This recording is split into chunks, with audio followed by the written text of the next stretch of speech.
Good the flower, my bobo, Monsieur, by your mother. Yeah, in the Uglaya, when you are you from, and the German not a body, the Yadamanu, and you. Now I must say, but boy, I'm where they get out, boy, I'm you, Mamma, the power, they am where you get out. I had them on your play, oh, yeah. Papa Joe Feliz. I said,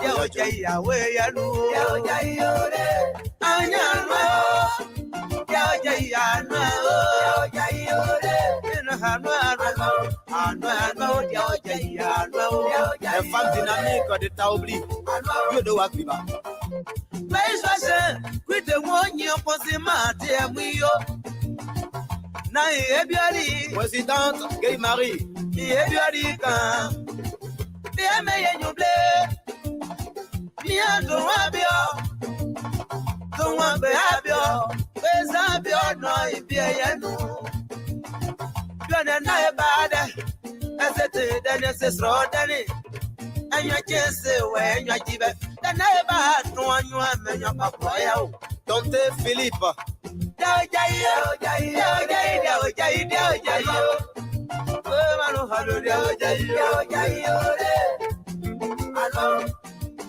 You know, I gave me, you know, but I gave me. One year, if I look up,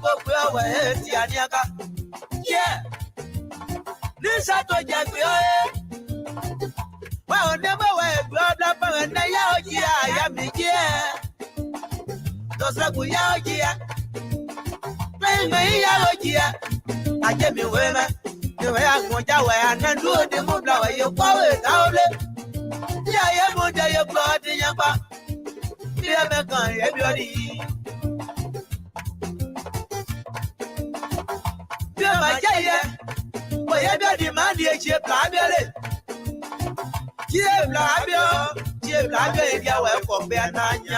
Doctor Payeto. But everybody, my dear, God, but yeah. Come down where you see, down with this and no problem. C'est à Marcel. Boy, everybody, we don't want you, because boy, everybody, my dear, everybody. Bokeh, you look like that. Can you have a bouquet of papa? And then the buyer, you both black company. Maybe too many muscle now. Gayachasia. I have them out. Cabo, everybody, you play the Giabio. Well, you look at why you bounce yellow. No, you dwell on one woman. Then I tell you, I know. I'm not going Me and one blenyon. I know.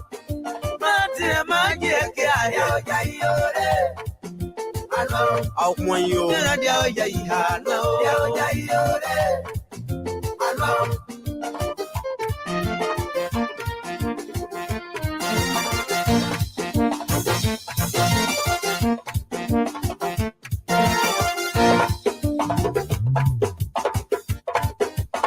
Yeah.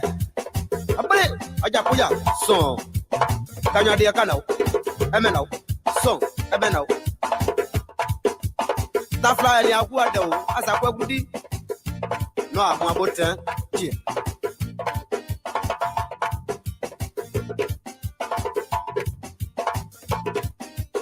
Sbi Laurent.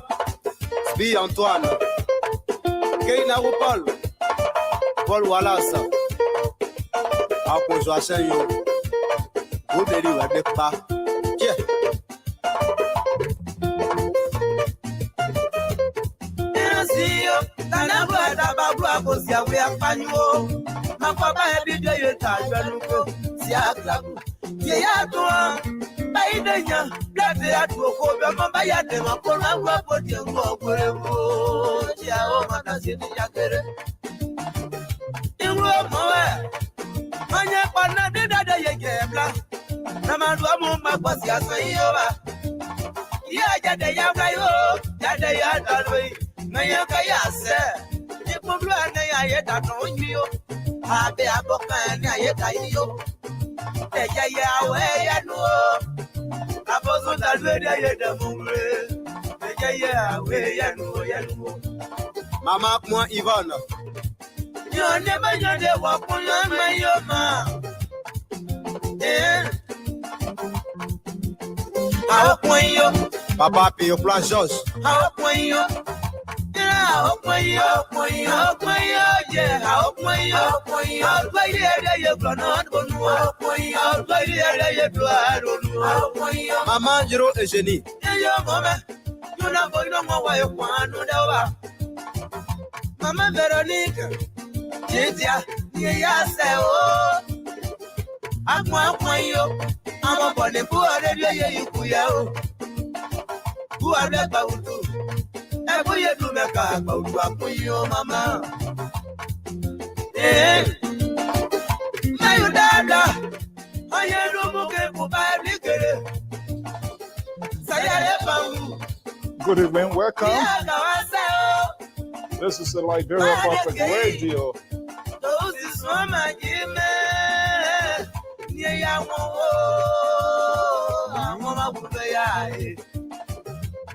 Yeah, gave our house soon. And you know, was a good eye. You know, my one of you do your bad, you know.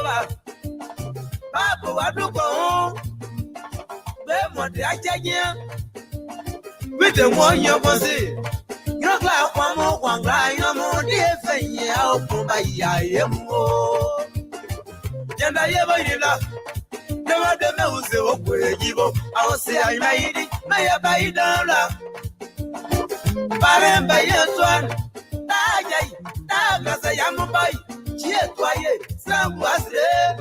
No power, Janet, power. You walk where you are about you. I'll point you. I was saying, I am more. I'll point you.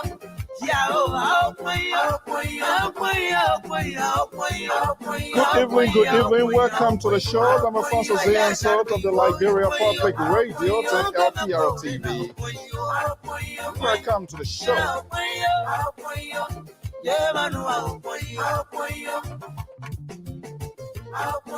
All right, that's a beautiful song there from neighboring La Côte d'Ivoire. We want to welcome our viewers and listeners across the globe. Thank you for sharing your evening with us.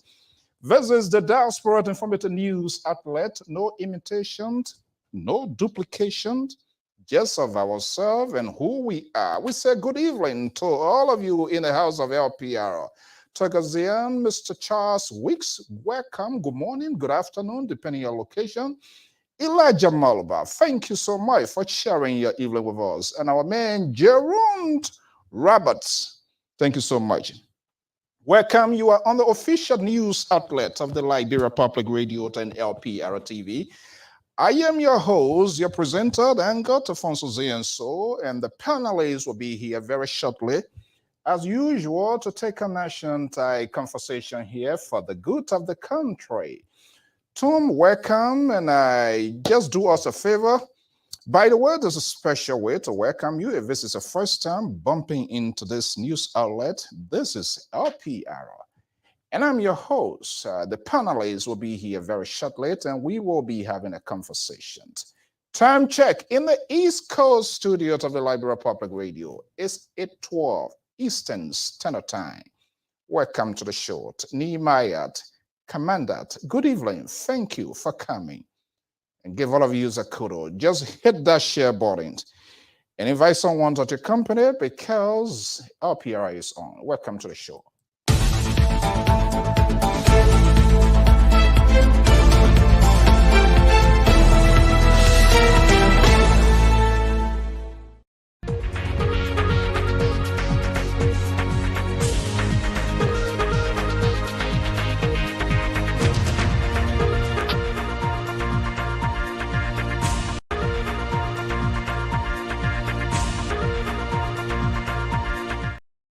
Day here in the East Coast of the Liberia Public Radio, New England Bureau. There's I'm Alfonso Ziensot of the Liberia Public Radio. We want to welcome our viewers and listeners across the globe. Thank you for joining us. The panelists will be here very shortly. on a wide range of national issues. I will say thank you for just joining us right here on the Liberia Public Radio 10 LPR-TV. Yes, yes, the link is already out there to him. So just to let him know as well, if you are hearing me loud and clear.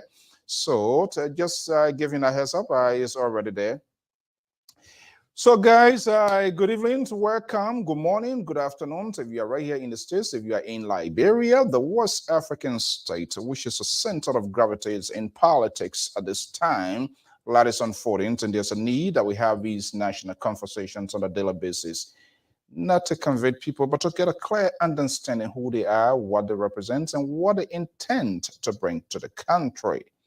So we say the panelists will be here very shortly, and someone want to be popping through here as well, joining us here this evening. My understanding is Unity Party George Lobo. He will be coming here. A lot is unfolding. We are hearing another faction wing, a group claiming itself. They are planning what I call inaugurations or some sort of leadership installation outside of the main leadership. So what is going on? These are things that we need to know as well. And so we're going to be having this conversation. Day one, after what? The Akaras Gray versus Yeka Kalubai, the Supis, and the Simis, all in one. After everything yesterday, he said he turned the university back to the people, giving his country, taking his country back. Donald Trump. Okay, so it's quite interesting. And I believe there was a press conference by a group by CDC Youth League. I'm so sick and tired with these endless press conferences in the country. I'm not sure whether they are serving us a purpose. They are doing whatever think. Mr. Smith, Paul Smith, Nehemiah, Ty Footed, Cover. Good morning, good afternoon, good evening. You are on the official news outlet of the Liberia Public Radio. This is our way of welcoming you. Welcome to the show. Very shortly, we're going to be getting the conversation. And tomorrow evening at 8 p.m. Eastern Standard Time, you know, this guy, more guys, more are on their way to the Capitol buildings. Adolphus Dolo Fokba he's contestant in District Number 5, Bon County, Republic of Liberia. Adolphus Dolo Fokba. What I'm bringing to the public service, 17 years plus experience in public accounting, audit, internal audit, accounting, and finance, prepares us to bring accountability, equality, fairness, and better representation to our people. The people need to always. Come on. How many times we have not heard this here? Those are the cosmetic words of the politicians, very calculative, very good at designing, structuring, and remaking stuff, putting it in the bubbles in a glass, and you see it's spotless, blameless. That's politicians. They are very, very much calculative. He's going to be in the spin room tomorrow, hopefully, holding everything constant. He's contesting. And this is what we want you to do, to you, many of our followers, whether you're seditions, you're Liberty partisans, Unity partisans, ANC, for the good of the country. These people, we need to ask them questions as well. They are the first branch of government of the Republic of Liberia. So they have a big fish to fry in this thing here. Hell of a fish, catfish, if you were to say. We're not just going to keep our eyes on the presidency, even though the executive more or less is the power ball position. But when you have a first branch of government that will keep check on the executive branch of government, that will be honest, that we have that full representations of its people, and not just going to empower it and make their pockets rich. They eat first and then they put the people last. So the challenge, there are 73 seats at stake. We also need to do that. Welcome, Gert or Richard Gate. Good evening to welcome, believe in Des Moines, Iowa. Good evening. Thank you for being a committed members and followers of the Liberia Public Radio. We do highly appreciate. Someone writing yesterday said we should send a cash out. Yes, we're going to do it, but we're waiting it at our own timing. Yes. I don't want to be a guy who tries to, who want to, LPR doesn't want to be a network of a guy who wants to marry and he ain't even get a ring yet. He ain't even pay for the hall. He couple, he want to get married. When the family meeting call to order, they asking where you get a cameraman? No. You not book the hall? No. You get DJ? No. You not buy the woman gun? No. So how the hell you gonna get married? How the hell you gonna do that? We should buy your gown and you buy your DJ and everything. And your job there is just to walk and no. So what we are saying here, we are trying to make a little progress on our own end with the limited resources that we have, pour into our own pocket here and there. We don't want to accustom to get used to this Liberians' generosity of giving, and then we just be throwing cash out, zero out, give. No, we want to beg, but we got to show something tangible for which you are investing. I think that makes that's a great deal. And this is the Tuesday's editions with the panelists. Ambassador Dan, good evening. To welcome in the house of LPR, Mr. James Biago. Thank you so much. So we're going to be having this, and there comes our mate, Emmanuel Tabozi. So when the fullness of time comes, we will let you know. And it will go on because, don't get me wrong, it doesn't mean we are not doing expensive. It doesn't mean we are not looking back. In fact, one of our correspondents, it just been a tough one here, but I'm grateful for the guys that I really work with, the panelists. Instead of network giving to them, they are giving to the network. That's the commitment. That's the authenticity and the genuineness we want people. It's not just all what you get, but what you can offer to your country. And that's the awesome, the brilliant men, women on this network that are providing services. Just last week, one of our correspondent mother passed, and the team rallied aggressively and were fully represented. Just yesterday, one of our correspondents coming from Grange, the Nima area, they were involved in a motor accident as he broke his leg. A serious scarf in get a head, big time cut in his hair, abrasions about. He's currently getting treatment at the JFK Medical Facility in Monrovia. He's been brought to Monrovia. So yes, we do need him, but there are some things that we need to take care of by ourselves, little by little. And then as time goes by, we'll get to the much bigger one, and then we ask our followers, our supporters, sympathizers, and those who believe in the work of LPR, say, hey, this is where we stop, and you can help us. So we'll do it in as much we need it. We want to do it with caution. So we don't want to take people's generosity for sort of granted and begin to do that. So yeah, we need. However, if you want to do it way ahead of time, let us know. But we are not putting it out here, and that's one of the reasons. It doesn't mean that we do not have. We always say we're pushing the hours, just how you're doing this. We're trying to manage the limited resources that we have, taking care of ourselves, home, family, here, back home, and keeping this sort of network running. It's a time. Sometimes you come from work, you're tired, but you have to do it.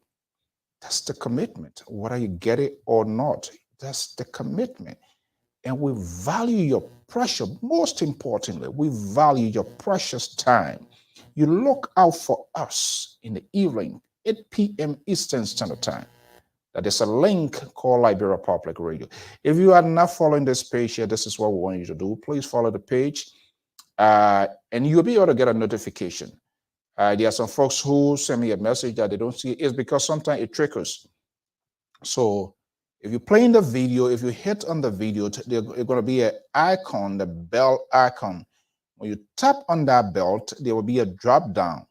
And you want to go to the option that says all. say all notification. It means any live feed from in the USA, from Liberia, as long as it's coming from the Liberia Public Radio, you will get an immediate notification. But when it triggers, sometimes it goes to select special. So it means it's just randomly going to choose where you want. So that's the issue. So look on the video, you're playing it now, go to the bell icon, tap on that bell icon, there's going to be a drop down. In that drop down, you want to hit all notifications, meaning anything coming from Liberia Public Radio, you're going to get it. So that's exactly is George. Good evening, Emmanuel. To welcome in the house of Liberia Public Radio. Okay, let's get a conversation going. The man from the far right is a senior contributor of the Liberia Public Radio base in Atlanta, Georgia. You know the history of Atlanta, right? Always the play where the guy plays the phone and he won a couple of thousand votes so he can't get to the White House. And the Secretary of State said no. That's putting country first. That's putting country first. He did not put the interest of his party, even though he was a Republican Secretary of State. He could possibly have done anything, and we'll have a conversation. But guess what? He took the political risk. Let me bring in Amos George, because he's in Atlanta, Georgia. I was asking here whether if he was Secretary of State, he would do the same thing.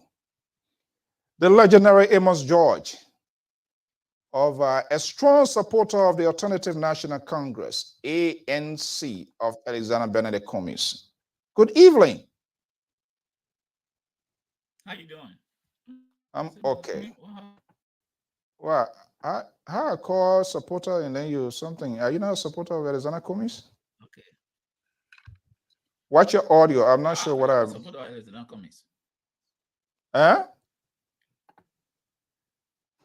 I am. Something's wrong with my screen, but I don't know. Wow. It's yeah. Okay. Is it all right? Yeah, it's Can you all hear me right. now? Kind of black.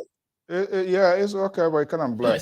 You need to call. You need to call Cummings to maybe get you some. You're doing a hard work on this network to get you some. How you call it? HD camera, so that. Good evening to my man, boy, Shah, right here, Elisha, Ellis Moult, my man, and Amadou Stewart. Good evening to you, great guy, folks. Welcome in the house of LPR. Okay, Per George, you were not part of the meal last night. What's going on? Let me see. What? We are getting you louder. We are getting you. You want to go off and come back, you said? You are audible, though. Let's see. Okay. Yeah. Are you everything okay now? Yeah. Okay. All right. Good. No, I said you was in part of the dinner. We had a great dinner last night. You was in part. Yeah, Welcome, I was in and out. From PA, Saber Harris. Good evening. What? You were in meeting with ANC? No. That have to do with family issue, man. Not ANC. Oh, I'm a bad player. I'm not official. I'm a floor member of ANC. Oh, floor member. All the talking you'll be doing here, my man. Yeah. All right. I can't talk free for anybody. Yeah. Becky, yeah. You can't tell me at the end of the day, God will bless you. God been blessing me. When there's a cost, waiting for a cost. I can't talk free for anybody. No way it can be. No market white Bible draw. No way. If I talk for you, we got to make it. Because nothing is guaranteed. We're all politicians. Huh? As I was following people last night, it was interesting conversation. Oh.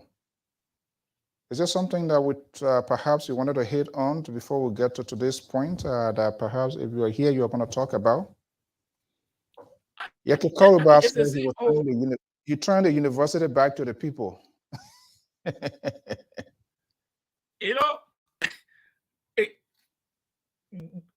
The general who called Brady Allison invaded the university. Then you got Moses Gray.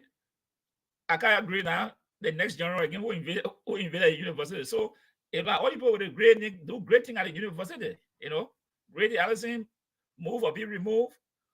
Akaya Gray went through the gate, the general, another general. So it's quite interesting for Liberia. The great people.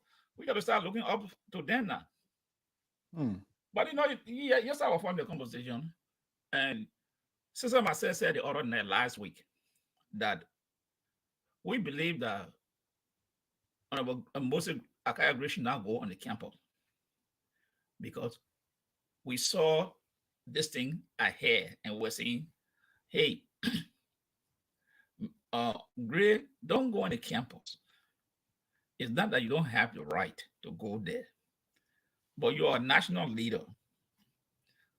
You are there to solve problems, to ease tension when you see a breeding. But to our utmost surprise, the man rode on the campus. Not just going there as an individual, when there were a group of people, forced his way into the camp on the campus.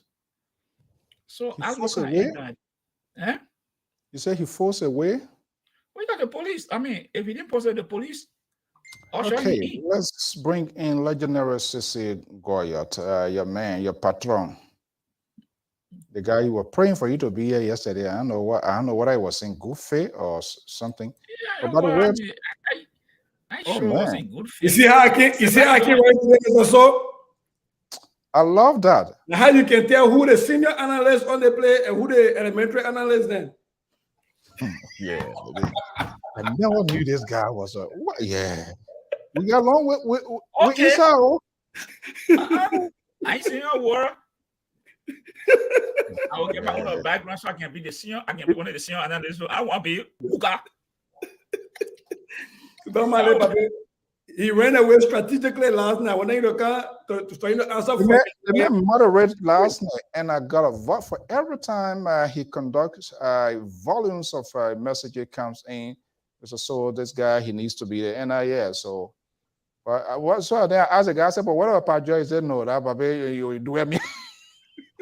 He will get at us the audience. But on a serious note, I want to see Pastor Josh actually steering this one day, because to ask the question, say you will make plan for you asking the question. No, that gets me straight. If you are a moderator, you don't do too much talking. That's true, and I think Mr. So know that why you been making me moderator, because you want me, you want to keep me quiet. You don't do too much talking because you want to hear from the people. So that is a little different. But as I was saying, you sure you can hold that ceasefire? No, I can hold that ceasefire. So I'm a very good listener. I'm a very good listener. I like everybody to express. Alexander Kurage, good evening. How's NC North Carolina? Okay, guys. Good evening, Sisit. Good evening, and welcome. Yeah, send that link to Josh Lobo. He did call today. Oh, he did? Okay, all right. Yeah, I just texted him, but I don't think he saw it because I texted him. I did. I sent it. He called today, and I sent the link actually. So I mean, my Gina PP brother show up today. I haven't seen him in a long time. Prince Kamara, hey boy, that flower baby. I haven't seen him in a long time on the year. Prince, so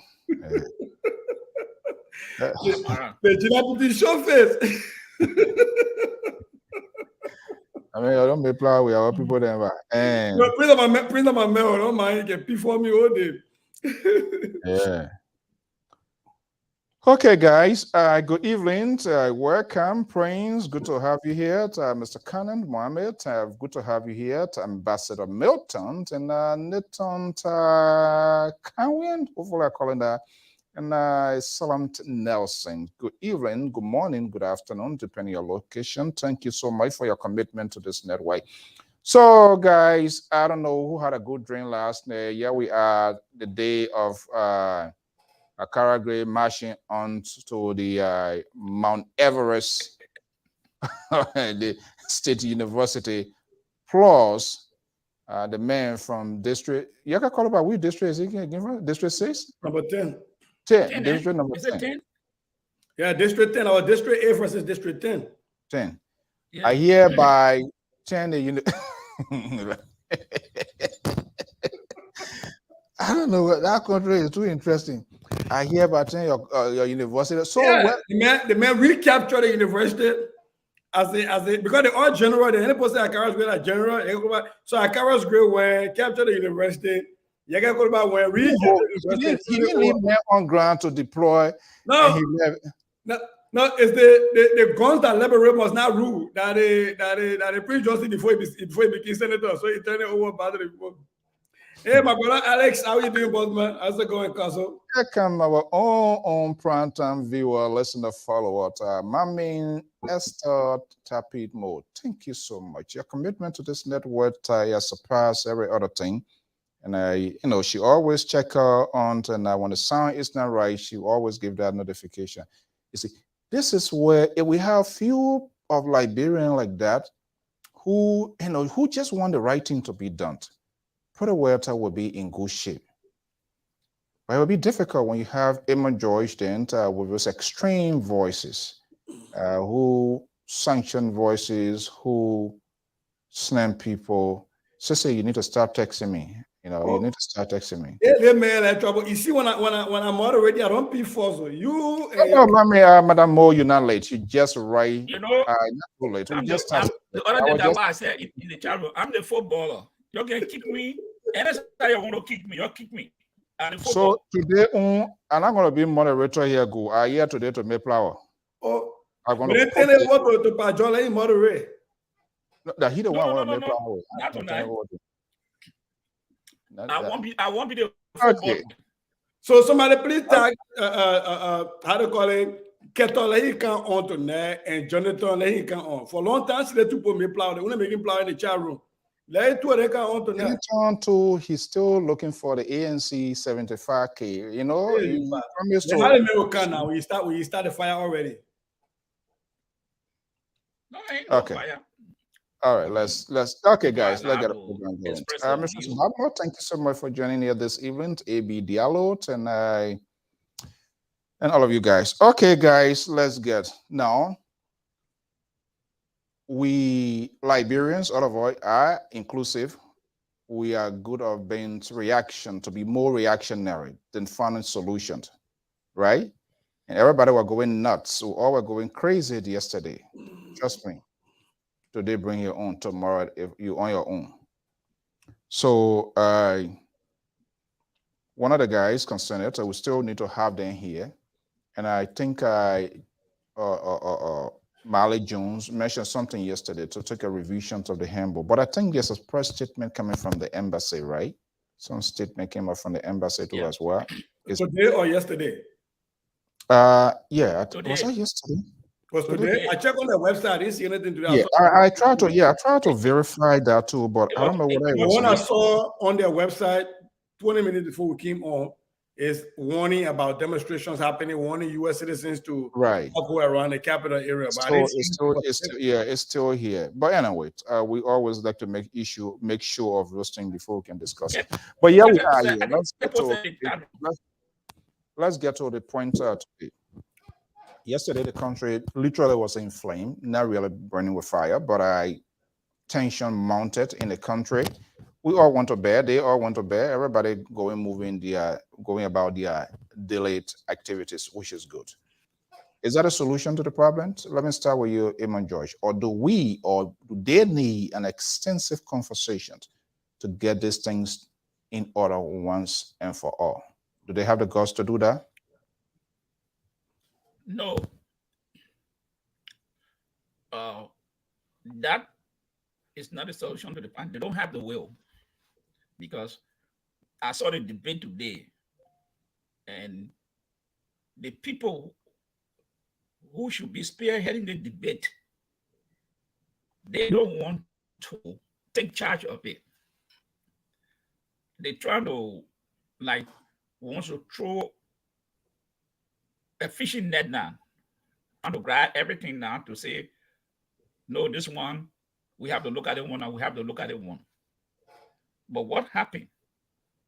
If you see something, and this is the problem sometimes people have with us, there's nothing wrong with me telling an ANC member what it was wrong. There's nothing wrong. What happened is that it make you a national leader. It make you a person. You have to stand for something. Because if we want to correct the mistakes, then we have to acknowledge what happened and those who are responsible.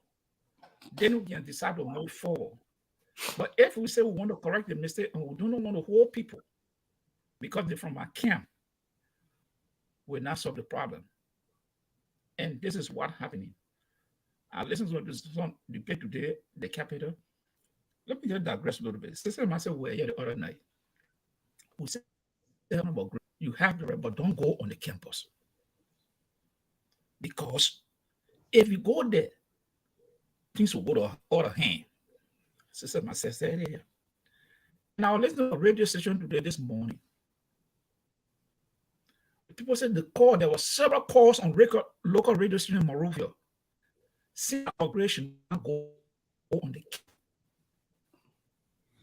yeah, but I'm a free thinker. I think we need to have an open conversation. Yeah.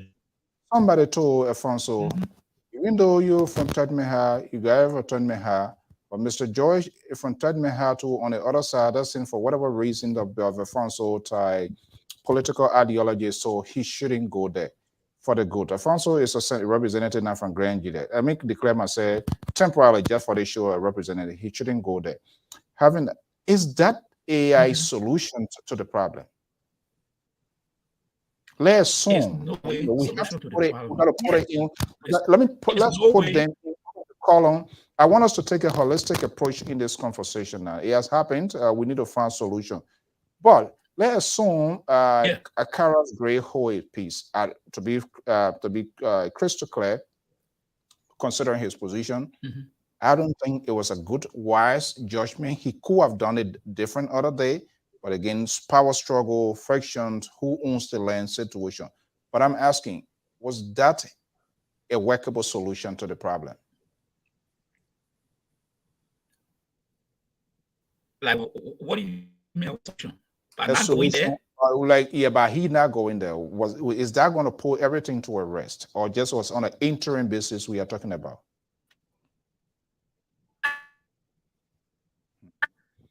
They need to buy the guy new. They need to buy new stuff. You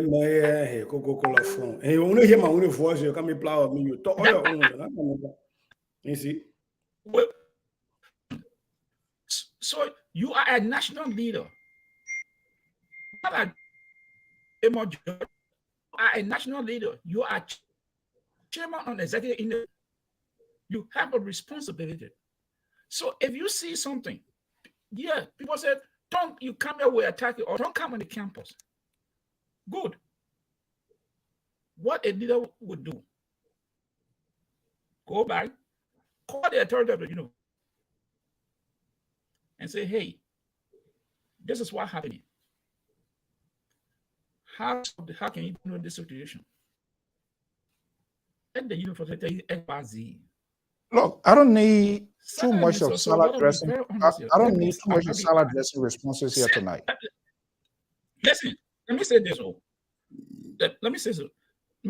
Maybe you say so will help me out. Don't say on your own. Don't look for Ecomo here. Not Ecomo. No, okay. Let me just say that. A congressman wants to visit a school. Will he not inform the administration of that school? We talk about freedom. Akagre is not an ordinary person. He wants to go on the university campus, which is his right. But don't you know that Akagre has a responsibility to inform the authority of the university that I will be visiting the university at this time, at this point, because the university is on an obligation to provide security for Akagre. None of those things happen. You decide that I'll just walk on the campus because I'm a citizen and I have the right. Is that the kind of leadership we want to see? And this thing was pre-planned by Akagre. It was orchestrated by him, premeditated. He walked with a man from 9th Street to the university campus. The gate was locked. The police should have even stopped it. That's why I said there's so much to go around. So it appears to me entering the campus. Whoever should have been stopped at that gate because the authority have closed down the school.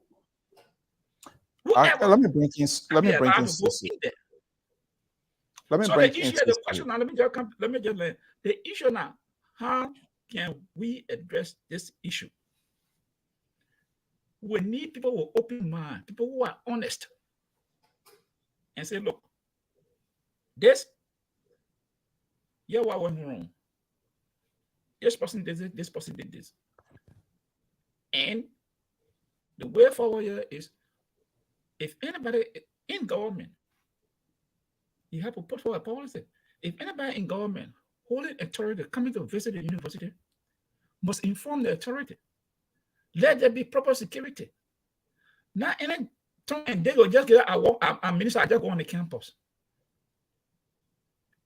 There are security implications for these things here. So there are a whole lot to be put in place. But how can we put it in place? We must first of all acknowledge the problem and tell people you have a responsibility to go anywhere, but there are consequences that come with that responsibility. Okay, let me hold you. Akaya Grace, right? People in this. Let me hold you. Justifying. Let me hold you there right there. Let's have a conversation here. Sissy, I've said this. We are not good or noted of managing crisis, but we are very good at creating crisis. This thing should have been avoided. This thing should have been avoided. And the people who are the authority that should have done that, those steps wasn't taken. I'm a free thinker, open-minded until I really get to the facts. I am wondering here to what extent, whether there was a backdoor conversation with the university authorities. Carol Gray, he being on radio, he said, you're going to go there. People been calling, don't go there. Those were signs, those were symptoms of when things happening. So it don't just drop like that. It's a gradual process, and those tensions are built. I'm wondering what the UL authority knew about, or what was some of the conversation that took place behind the scene that you don't know, I don't know, or the public don't know. Someone is hiding some information somewhere here, because for somebody, group of people to just match, even though police were pressing, and then came out to put out a release 12 midday when the damage is already being done, the authority at the UL2 they need to provide our explanation. We need to hear from them. Now, will we get to the bottom line of this thing yet? I don't know. Probably you have the answer. Well, no. As usual, sadly, we will not get to the bottom of this thing. It will be one of those things that will become one of the talking points, and we'll move away. But let me say a few things. The administration of the University of Liberia actually issued a press release before 12 o'clock. They issued a press release that the campus are going to be closed effective 12 o'clock. Albeit that the University of Liberia leadership failed the people of Liberia massively, has been failing the people of Liberia massively. A lot of the people who lead the University of Liberia have gone to universities across the globe. My own high school I teach at, before the murder of George Floyd, we had police officers stationed there for security. Now we have private security stationed at our places. Not even Ilhan Omar, who is the federal representative for the place where my school falls, can come on my high school campus without having it cleared through the superintendent of schools and down the chain. You don't just jump on and say, oh, because I signed in legislation, we paying the tuition so I can come on campus. It doesn't happen that way. But Liberia is a different place. So I'm not going to try to hold Carol's Gray accountable on American standards. But what I can say here is, I said this the night before the kerfuffle, that Akaros Gray, and every Liberian, to the extent that the University of Liberia has not issued a guideline on how people are supposed to visit the university. To the extent that I haven't seen it, every Liberian citizen have the right to go on the University of Liberia campus. But if your presence on the University of Liberia campus would disrupt normal operations, then you have to think twice if you are in leadership. And the university have to think twice if they are inviting you. That is why immediately after the murder of George Floyd in Minnesota, a lot of school districts cut ties with the SROs. Those are the security officers, the police departments that were based in these schools. They started stopping people, legislators and leaders who have been making speeches that were kind of somewhat racist. They stopped them because they understood that those people being on those campuses was going to ignite the fire. So sometimes you got to look at the public good. So my question, look, everybody was in error. SUP was in error.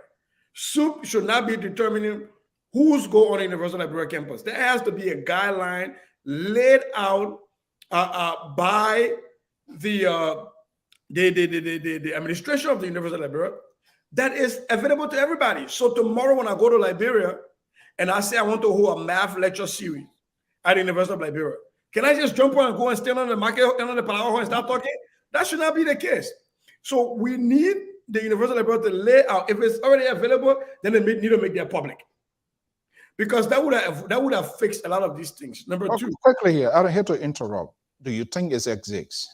I don't know. And because I haven't seen it, so I don't want to say, but I haven't seen it. If it exists, then it's hiding somewhere. Number two, the Honorable Akaros Gray is a very smart guy. But my question is, what was he hoping to gain or change by his appearance on LU campus? So now he's been there and back. So his going there, does he think that is going to stop SUP from chasing other people away from University of Liberia campus?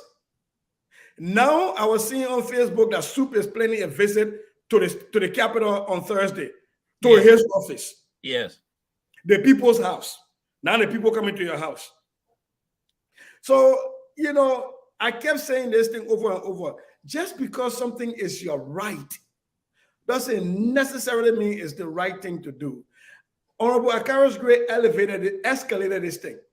Because when Aloysius went on their campus and SUP militants behaved very despicably, that was a violent behavior that should be condemned by everybody. But the rightful, I think in my mind, the rightful move for a sitting lawmaker whose district the university sits in would have been to call the university authorities to the Capitol and have a hearing and force them to lay out security guidelines and lay out guidelines for who is accepted on university campus and who is not. That was going to be within his right, within his purview. He should have done that. But to say that the LU is in your district, and so knowing that it's a powder keg that you're going to show up there. So what would have happened yesterday had riots happen where people were getting hurt and stones being thrown? Which district are going to suffer the most? His district. Yeka Koluba left district number 10 and came down to his district. So had there been any kerfuffle with people burning down things, it was going to be with the Akaros Gray district. So why didn't you think about that? Let's stop there. I want to this because this is a national conversation, and folks, we say thank you so much for joining. We will bring your comments. We'll put the number out here, and please, on this network, we undo emotion. It's about the country, so it's not about our own personal feelings. We look at the feelings of everybody and say, hey, this is what Liberians are concerned with. The actions of Yeki Koluba coming in with his men from his district are hereby turn your university over. Does that also intensify the already burning blaze that were there?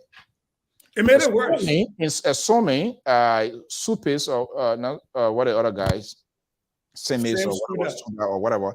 Same student. Yeah, whether they were still present at that campus. Imagine what you think will happen. That's the point I'm making, right? That's the point I'm making. And that's the point. That's the question I asked to my brother yesterday. And he said, thank God it ain't happen. I said, like, bro, we're gonna start giving God hard time with too much thank God. We can be creating problems and be thanking God that, you know, somehow we avoided catastrophe. Look, I will continue to say this. Akaros Gray could have elevated the conversation differently. He has so much power. He could have called for a hearing, a plenary hearing, forced the Universal Library to take action against supists who are creating a hostile environment on the campuses of the University of Liberia. But now, you tell me now, if there is a hearing about this thing that transpired, will Akaros Gray be a part of the hearing as a lawmaker or as a contributor to the fracas? That is the problem. But again, I say out here that Akaros Gray was within his constitutional right. I'm not going to take that from Akaros Gray, and I'm going to be on here to say I denounce in the strongest term, as an educator, the actions by SUP and other student activists to stop certain people from entering the University of Liberia campuses because in their mind, these people are national looters. Let there be law. Let the law say we found them guilty, and as their punishment, they're not allowed on the university campuses. Okay. But I think what they did was wrong. This is not the first time it's happened. I, by no means, am I a supporter of the CDC, but facts are facts. Every Liberian, regardless of whether you're a seditian or you're a UPS or you're ANC or LPP partisan, should have the right to move about freely where government allows everybody to move.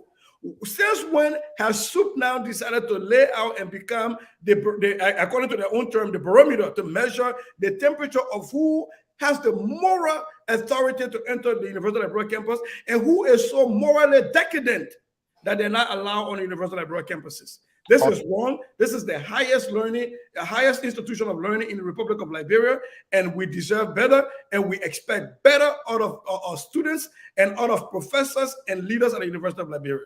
But I think that to your question, I think this has elevated the conversation to a level where now some of us have to start asking the University of Liberia that they need to put in their budget, if they already don't have in their budget, security to take care of campuses. When I drive to go to my university campus here, when I drive back wrongfully on campuses, I get a ticket issued by the university police. If I park somewhere where I'm not supposed to park, I get a ticket issued by university police. If there's a crime on campus, the investigations get started by the university police before they bring in the city police. I think this has been happening for a long time, but I think the interaction of Akaros Gray and Yeka Koluba, I think now brings this to the forefront where I hope the lawmaker Akaros Gray and the lawmaker Yeka Koluba will see reason that they will add this into the budget to fund a private security funded to take care of the properties and the campuses of the University of Liberia, and they will demand that the university administration come up with guidelines on how visitors are, what are the channels for visitors to enter the University of Liberia campuses. Okay, hold on, I'm coming to you. Mr. George. Yeah. The crisis or the event has occurred already. We are trying to find remedies, and those we will discuss all. We're going to enter all out here. Should national government to take it revisit? I remember the day of Samuel Doe, there was banned because students, there were a lot of things were going on, and the government found out there were a lot of things were not happening. I remember those days by Mbala, was then advisor to the People's Redemption Council. He was invited to speak there, and the same it was the same soup, more that because they are pro-government, and he wore military uniform. He was in his military attire, and the people asking why he wore. He said, "Well, the president has commissioned me as Major by Mbala." But yes, there was some hostile thing here, but let's talk it so and put it out there on the table to solve these problems once and for all. And again, time has evolved. So the days of yesterday, the 80s, now we are in the 21st century and what have you. The activities of the students, university is a big place, it's not elementary, it's not K2, K1 to that much regulate. But to the extent here, we in this place here, it doesn't mean you are in college or university, you can just do things in a kind of way. And this is why I kept making the point, political parties, this time are going to be inclusive. The government, the opposition, they are unable to channel their own messages now. So they are using universities, colleges, and other schools to promulgate their messages. This is why we're saying the whole train now is being derailed. Should the government, national government, take a revisit of student activities, if need be, considering why it's happening now? Let me say, because what are we talking about? Other institutions around the country, government institution, you don't see this much visual anchor there. But there's something, let's try to go back a little bit. How did things started? There have been some beef between the university, SOUP, and some official of the CDC government. Jefferson Kochi, Moses Akaya Gray, and others.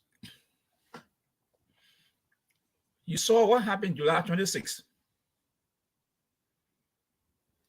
People who wore citizen uniform beat that university student at the embassy, opposite embassy. Beat him, scraping naked. What did the government do? They say they arrested some people in the building. That might have gone like a cold water. These are the things that start to build up the anchor against the sitting government. If those things start and the government arrested by prosecuting those involved, it will send a clear message to either side that if you do this, there'll be a consequence of your action. Nothing happened. The tension is bringing up. This Augustine Howard guy, I listened to one, I think, Subsecretary General. He said this guy is well known on campus. He said when he graduated, he was even used to be helping other guys with their accounting lesson there. He said he all going there. He said, but this trip he made, I think he went to the student center according to him. And I think they started drinking.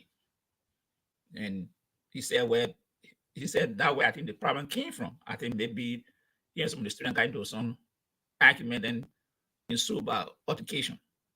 That's what he said. So this guy was not just screenshot that he was not familiar with the campus. He knew the campus, he goes, and they say he used to go there all the time.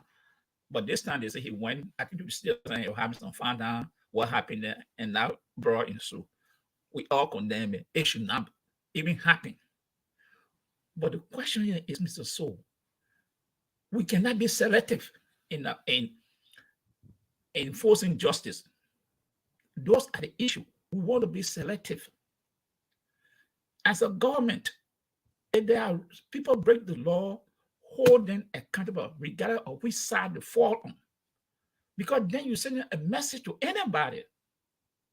But if you want to be selective, that hey, people who are in my camp want to do anything, I will give them a pass. People who are not in my camp want to do anything, we'll crack down on them. Then, of course, you are setting the country or the institution for disaster. That's a recipe for chaos. And this is what's happening. Yeah, my question is still spinning. I'm asking whether national government, whatever happens in the past, is a commentary. There are laws on the book. If you go to work and vandalize government property or private people property, you should be charged. There's no excuse for that.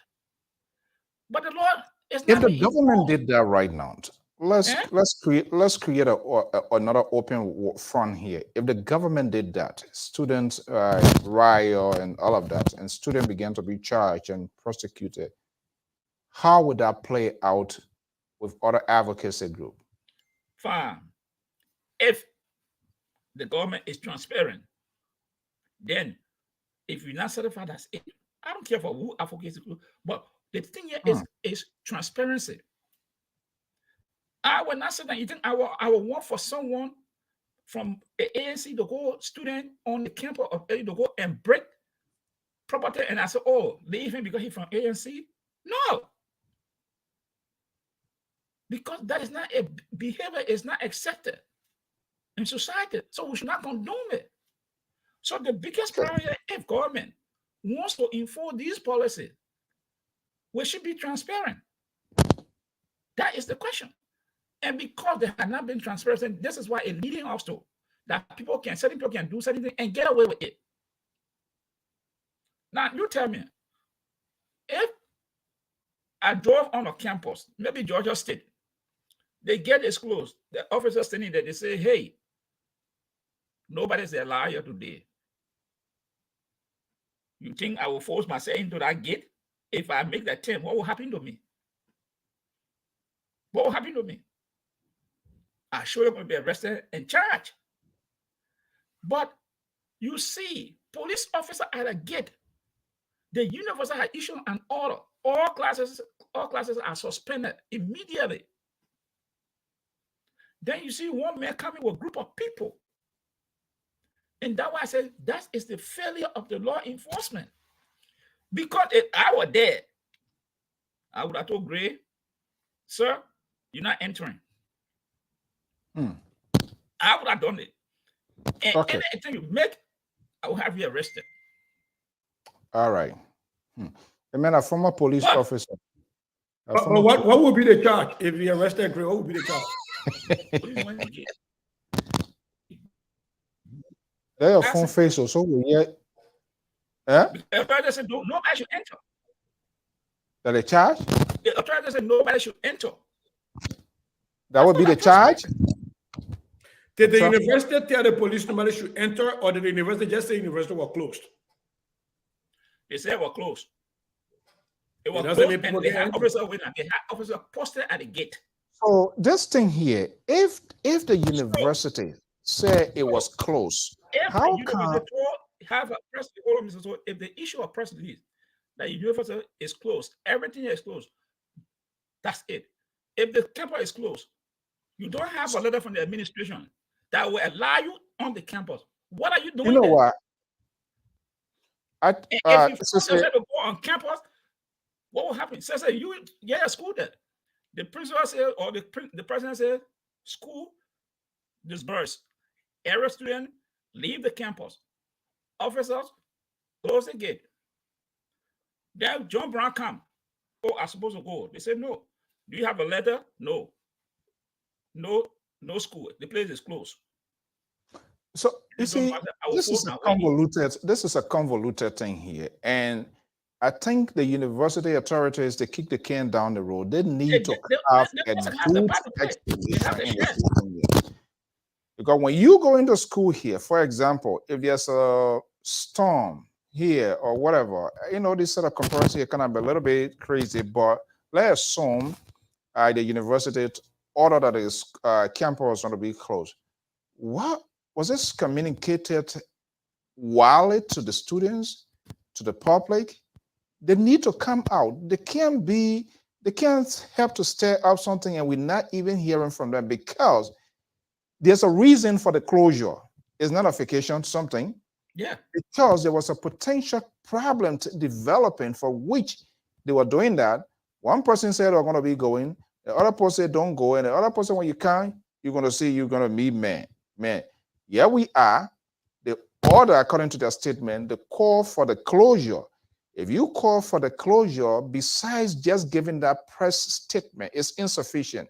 What other mechanism that were put in place to make sure that that place is sealed up and no one, whether from the executive mansion or from the White House, because it's been order closed, so many faculty, students, and everybody, now no one even should be, except maybe those who got there and that information, the next thing they should be vacating that, they should be leaving that campus, correct? the mind believe, that's my thinking. But I was talking about the government, and I saw say you were that was something you were sweeping down here. Should the government shouldn't get involved? Who should get this whole setup going? You don't. So, what laws would the government be enacting that would be specific to only a certain group of people? That would be illegal. Student politics should be governed by the universities and within confines of the rule of law. That their actions do not violate the laws or the city ordinances in the cities in which they live. Look, I'll tell you something, Mr. So. In one of my grad programs when I was at Stephen F. Austin State University, I was a graduate school student senator. I was elected graduate school student senator. And this is deep in the heart of Texas. And we had organized to not allow the governor at the time to come on campus. Because the governor of the state of Texas, because he had approved the increase of tuition. And the regents have voted for it and agreed to it, even though the student government has said no to it. And so during his re-election, he wanted to come on campus to get some photo ops and things because he had done something. We organized a rally to stop the governor from coming on campus. And what ended up happening was that our administrator, the first negotiation was, look, he's going to come on campus. You can protest. You can stand up, you can yell, you can make your placards. He's going to come. But when the governor at the time saw that it was going to be unnecessarily chaotic, he pulled a plug. He didn't show up. He came back weeks later after he had already reached out to the leadership of the university, reached out to the student governors, have a conversation, told us where we went wrong, and he came back on campus. Some of us sat in the audience and booing the whole time when you were speaking, but he came back. There was no kerfuffle. The University of Liberia has to have control over its property. The University of Liberia needs to make sure that they have rules and regulations in student handbooks that talks about behaviors that are not acceptable on the University of Liberia campuses and the consequences that go with that. The University of Liberia, if they can have their own security force, or if they can put in budget to have a branch of the Liberia National Police station there, should be able to issue trespass. You see here in my school, there are some cases when they misbehave so much to the point we trespass you because you have an education right. We can't stop you from being educated. You come to school for 7:45, 3:45 when the bell ring, you out. You're not staying there for basketball to watch and get nothing, you trespass, you out. There are some parents, because they have gotten in fights before on our school campuses, they are trespassed. They are not allowed on the school property anywhere. So the University of Liberia, being the highest institution of learning, with a lot of PhDs and a lot of master's degree holders, I think it behooves them now to look at this. This is not in an effort to stifle free speech or to stand on the rights of the students, but it is also to ensure that certain people are not violating the rights of others. Whenever your action on a school campus leads to the disturbance of normal activities, the normal activities of a university is learning. And so when your actions lead to the disturbance of normal activities, there should be consequences. There ought to be consequences. It can't just be business as usual. There are students, mind you, that would have been on our campus yesterday to do other things. But because the University of Liberia saw that with the coming of Honorable Akaris Gray and the counter coming of Honorable Yeke Korba, merging with SU was going to create a problem, they canceled classes for those students. No group of people should have the right to infringe upon the rights that other people went on campus for, to stop their learning. That was wrong. And the University of Liberia ought to be ashamed of themselves with all of the PhDs and master's degree holders sitting in that place. They need to come up with a way, a method, and a format to make sure they safeguard the University of Liberia and make sure that education, academic, intellectual exchanges happen, even if you don't agree with somebody. Folks, the conversation is about to get interesting. I will be right back.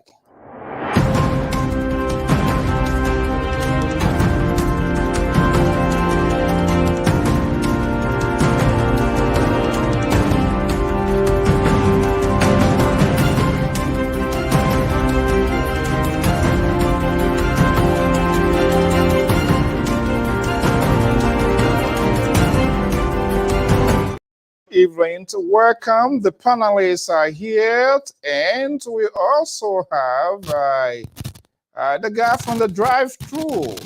I mean, you're blocking your face with the panelists are here symbol. I know. Oh, I okay. know. I'm communicating with the drive-through guy. Let's bring in from Phoenix, Arizona, George Lobo of the Unity Party, USA, Canada. George Lobo is here with us this evening. Mr. Lobo, good evening. Welcome. Thank you, Mr. So. It's good to be here. I see my pop here. Mr. My dear brother, before they speak here, they make out a pay fund. They may maybe keep sending text message back and back before you. My man, you won't believe it. I just got a message from him, Ambassador Boyka should be paying a visit on the campus here. So Lobo going to be telling us what the ambassador going to be doing at that campus there. I don't know what I put the campus over to.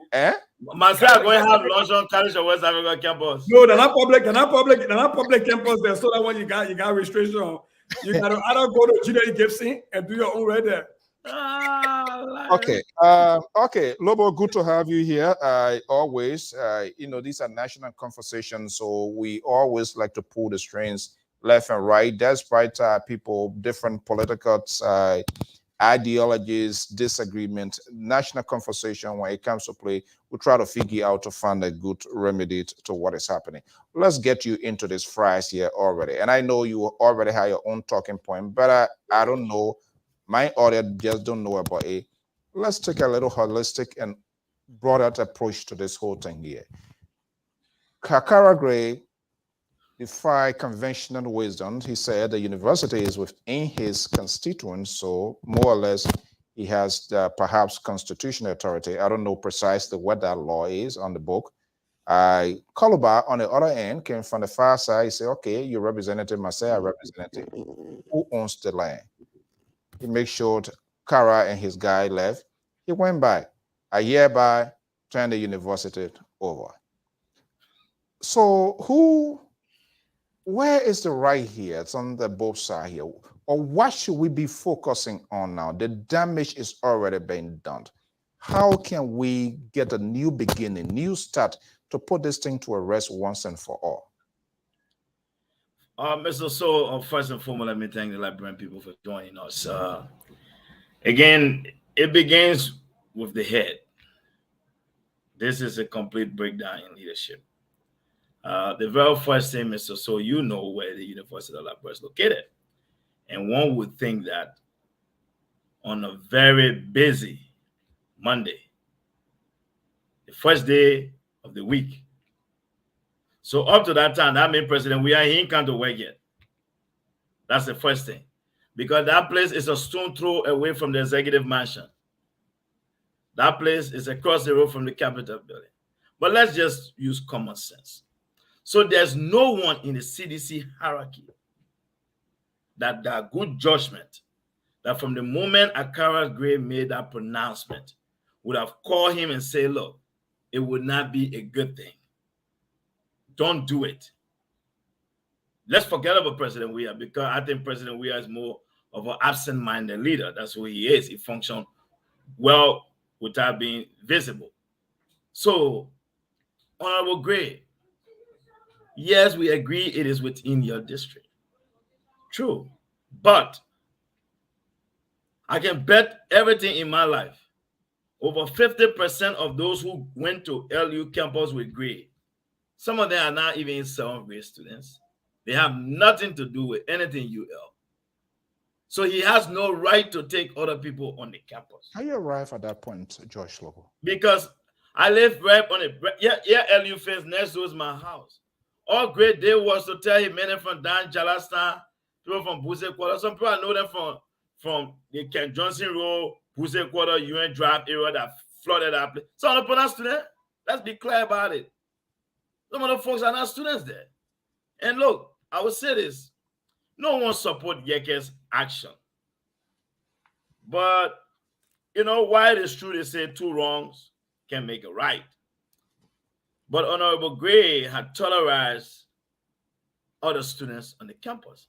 Mr. So, the Liberian National Police Headquarters, Gray passed by to go to the campus. So you won't tell me the police? Okay, so why the police did not stop it? That's not Especially when there was a again, proclamation from the U.S. authority that the university is closed. Why the police did not intervene? but the man passed by Central. That's my point. So more or less, it's like the police, seeing the amount of people that were marching with Gray, would have said, no, this is not a good idea. We'll go on campus to ensure there's law and order. But they didn't do it. So again, Mr. So, why it is true we want to prevent these things. I've always been at the university campus. People go to school in this country. Like my school, over 70,000 people. You never want to see the things we see with a school with less than 25,000 person. You know, there's a lot that happens on UL campus, but I think it speaks to the leadership. From the president, students will always have student movements on campus that they take on with the leadership on campus. But I think the problem with SUP when it comes to this government, I think the government sees them more as another political party from the opposition than that of a student group. And so everything about SUP. Does the government have an argument on that? No, I don't think so. They have no argument on that. Because you know what? When was the last time you saw a SUP protest where you saw Unity Party people in the middle of it? When was the last time you saw a SUP gathering on the campus? You saw ANC folks there. When was the last time? So, look, the government must handle its problem. We will still treat them as students. Not everybody that part of SUP. What they want in the example there? I want two people you see running in Liberia. I didn't come here today to make flower, but I'll leave it there, yeah? No, I ain't saying nothing again. We're not going to give my candidate. He read without to St. John. I'll be right in Ghana in a few days, so I'm going to swallow my GB. Let me get a pick out of you because you are one of the ear eaters of Ambassador Jose Newman Boyka. If Ambassador Boyka was in the proximity of the UL saying what was unfolding and that unfolded anyway, if he was in the overall office, what could possibly be happening at this time? Or now he's also seeking the higher office of the land. Do you know his positions, or do you think he's going to be speaking out? The very first thing honor a President Boyka leadership. Akara's Gray would never have gone to the campus. That's not even a discussion. He would never have gone there. How? Because from the moment he made a proclamation, he would have gotten a phone call, even without Ambassador Boyka. If some of us were in Liberia, we would have called him and say, cut that crap off. It's not necessary. You're a lawmaker. You can't compare yourself with SUP. You can't do it. End of story. And we would have ensured that that would not have happened. On the flip side, George Lobo, the police director was fired by this time. Because you know what? That place is a stone throw from Central. Your job is to protect lives and property. That is what you do. So what happened, Mr. So I don't even have to start preempting or start. It will never happen. I can guarantee you. Such a thing will never happen. Not honor a Boyka leadership. Never. On the flip side, do you think the action by SUP, Warren, to stop Akara Gray or any other government officials, any other Liberians, set a ground rule that satisfies their own curiosity to people? Eh? I said, what happened to the internet? It keeps sticking, bringing us up. That means you're the Arizona internet. He may plow me call on Amos Joy. You know Amos Joy internet can create problem. And he get it now. that virus I was saying. Okay, so Lobo, are you hearing me now? Are you hearing me? No, he's frozen. He gotta get out and come back in. Guys, I'm hearing you guys loud. Oh, okay. Yeah. No, what I'm asking. I think that you guys is internet. I'm good. No. Okay, you want play meeting or your one internet game party is on 3 or They say it's stable and stable that you and Amos Joy, ANC, a United Party, not friendly. So that what you're having, that you're having it. the two of them hacking. So let me ask you. You know, we got to talk it so. On the flip side, SUP, the action by SUP to set their own standard, and I would say standard outside of the university authority. Sese can't come here because Sese is corrupt. Alfonso So can't go here because Alfonso So got died on his hand. Amos Joy can't go there because Amos Joy still yet to give a account of the 30,000 plus K and stuff like that. The actions of SUP, those things kept it repeated. It was not the first time, it was not the second time we saw the chasing out of Serena Seaforth and other people. I don't know what sort of measures were put in place by the authority to even have a conversation with these various student leadership. Whether it ever took place, God won't know. They need to also explain that. But do you think the actions of SUP warrant itself to behave, to say, people shouldn't do this way? You know, Mr. So, I will not be hypocritical to certain things. We've had a country that given the foundation upon which most of these young people have gone to the university. It's like a pattern. When you listen to the Burma family, the late Amos Sawyer, that is how they said they channel grievances and they took on government. Now, is that what I would do? No.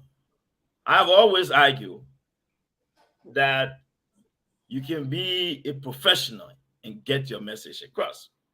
And I do not support one group of students trying to stop an individual. But we must not forget, freedom of expression. You can go on the campus. The students can boo you. They can shame you if they deem you to be corrupt. As long as they're not touching you, that's how some people will choose to express themselves. So we should not get this twisted. And so if the university students boo at someone, and let's also look at the character we're talking about. All the corruption, all the money that was siphoned for all kinds of projects that were reported for Legis.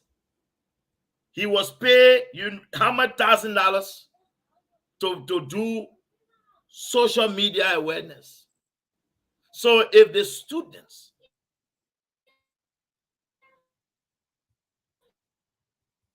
that they've been young men, all of a sudden today is amassing wealth at their detriment, and they express that by booing you on the campus where they don't have food to eat.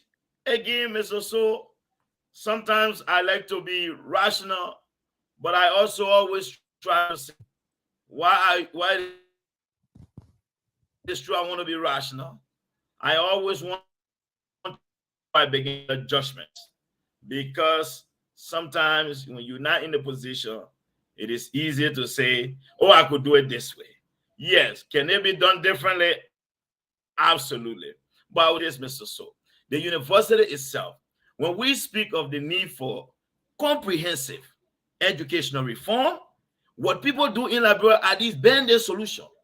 You go, you bring 2 new armchairs, you think you've solved the educational crisis. That is not it. A comprehensive educational reform will look at what students need to be doing on campus during school hours. What happened at UL don't happen at other universities. I'll tell you. Before I came to the States, I was on my way to go to Unilag, University of Lagos. But you don't see some of the things we see happen at UL campus. Again, what has the leadership done? Students should have student council government. But there are rules. Which leadership are you making reference to? The leadership from top to bottom. Because the president having a very good Minister of Education or an administrative educational board that is looking at those things, that are putting forth policy as to how students, those are the things we're talking about. The university is an institution. It's the state higher institution. Yeah, but the president appoints the president at the university. What Yes, has the university and done? what is the authority of that president when the president is appointed?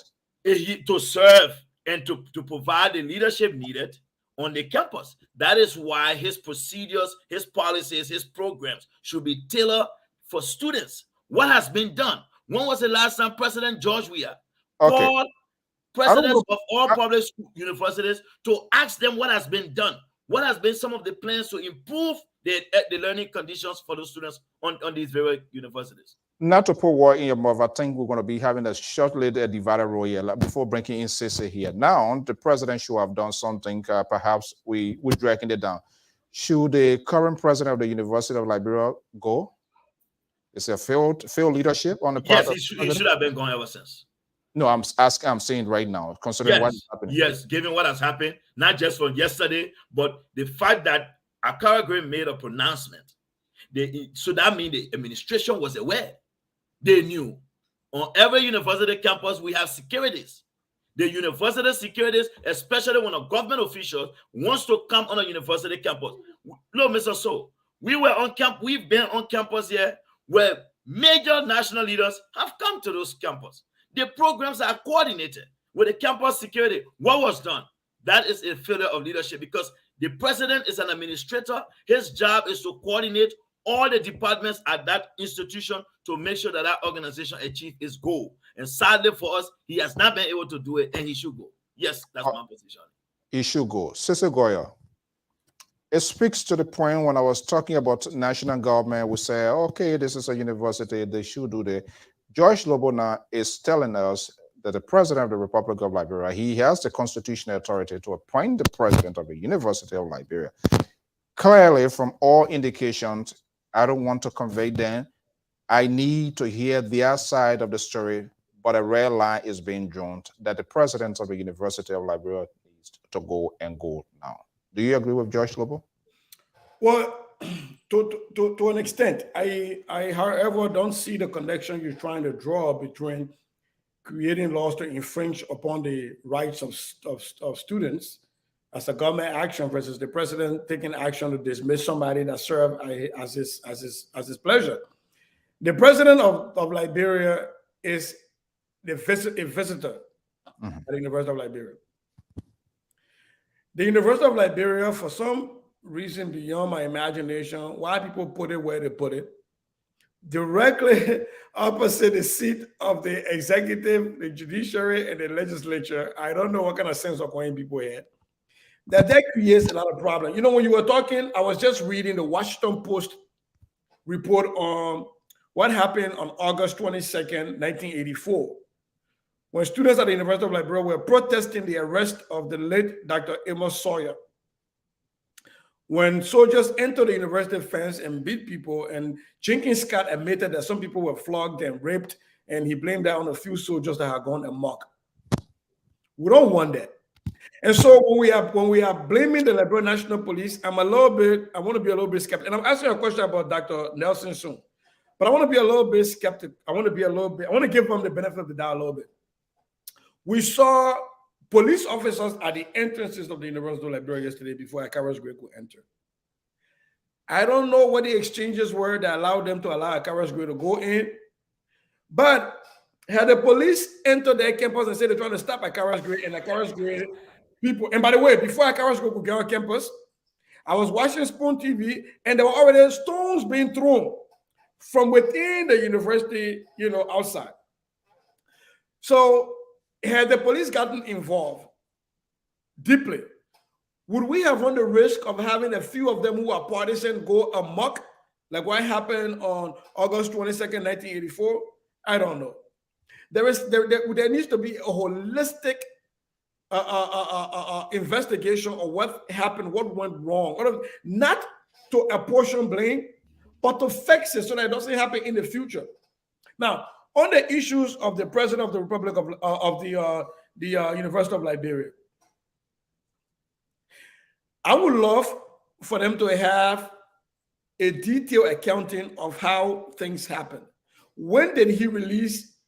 When did the university faculty make the decision to close down the university. Because mind you, there is an association of the university faculty union that sometimes I don't know if they have to vote on closure or not, or if this is an executive decision. But when was the decision taken for the university to be closed? And how much time elapsed after that decision was made before that was sent out?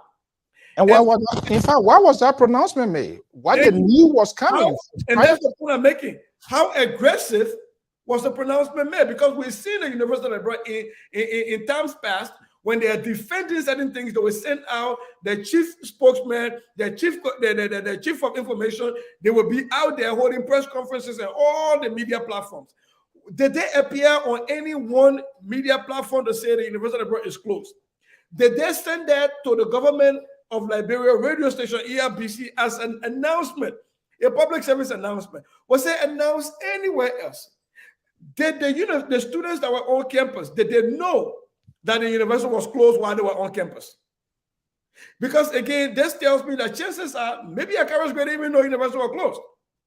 And I'm just trying to give the benefit of the doubt. I know Akara should have known better. George Noble have said that. I know you should have known better because another people reached out to you that you should not go. I'm just talking about the closure. Because I'm trying to tie this thing and ask Professor Nelson to really answer here. When did you make the decision to close the University of Liberia? How extensive was your communication that the University of Liberia was closed? And why was it closing, in fact? And when you said that, great question, that it was closed, and I'm assuming that it was closed because you didn't want friction, did you make a communication to the Liberian National Police officially asking them to take over security of the campuses so that they didn't bring those 4, 5, 6 police officers that was taken to the entrances? Because I got a funny feeling when you asked Moses Carter, he was saying I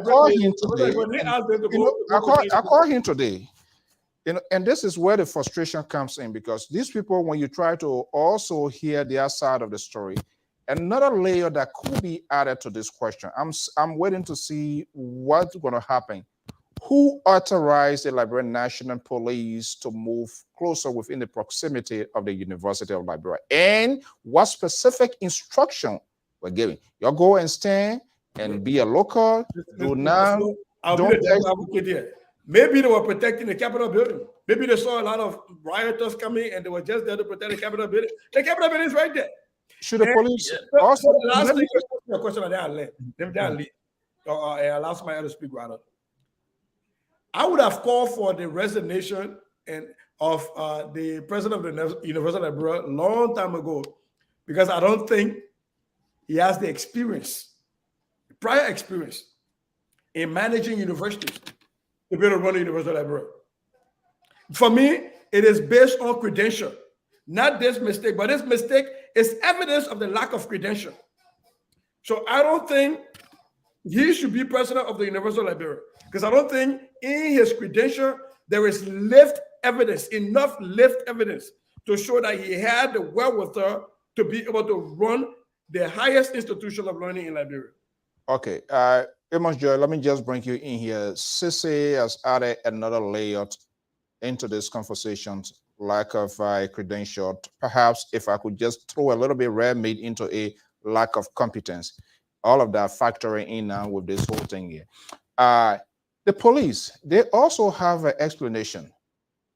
Who ordered the police to move in there? And what specific instruction were they going there for? What do they know, perhaps, that prompted the decisions of the police? What were the communication from the University of Liberia authorities, and why?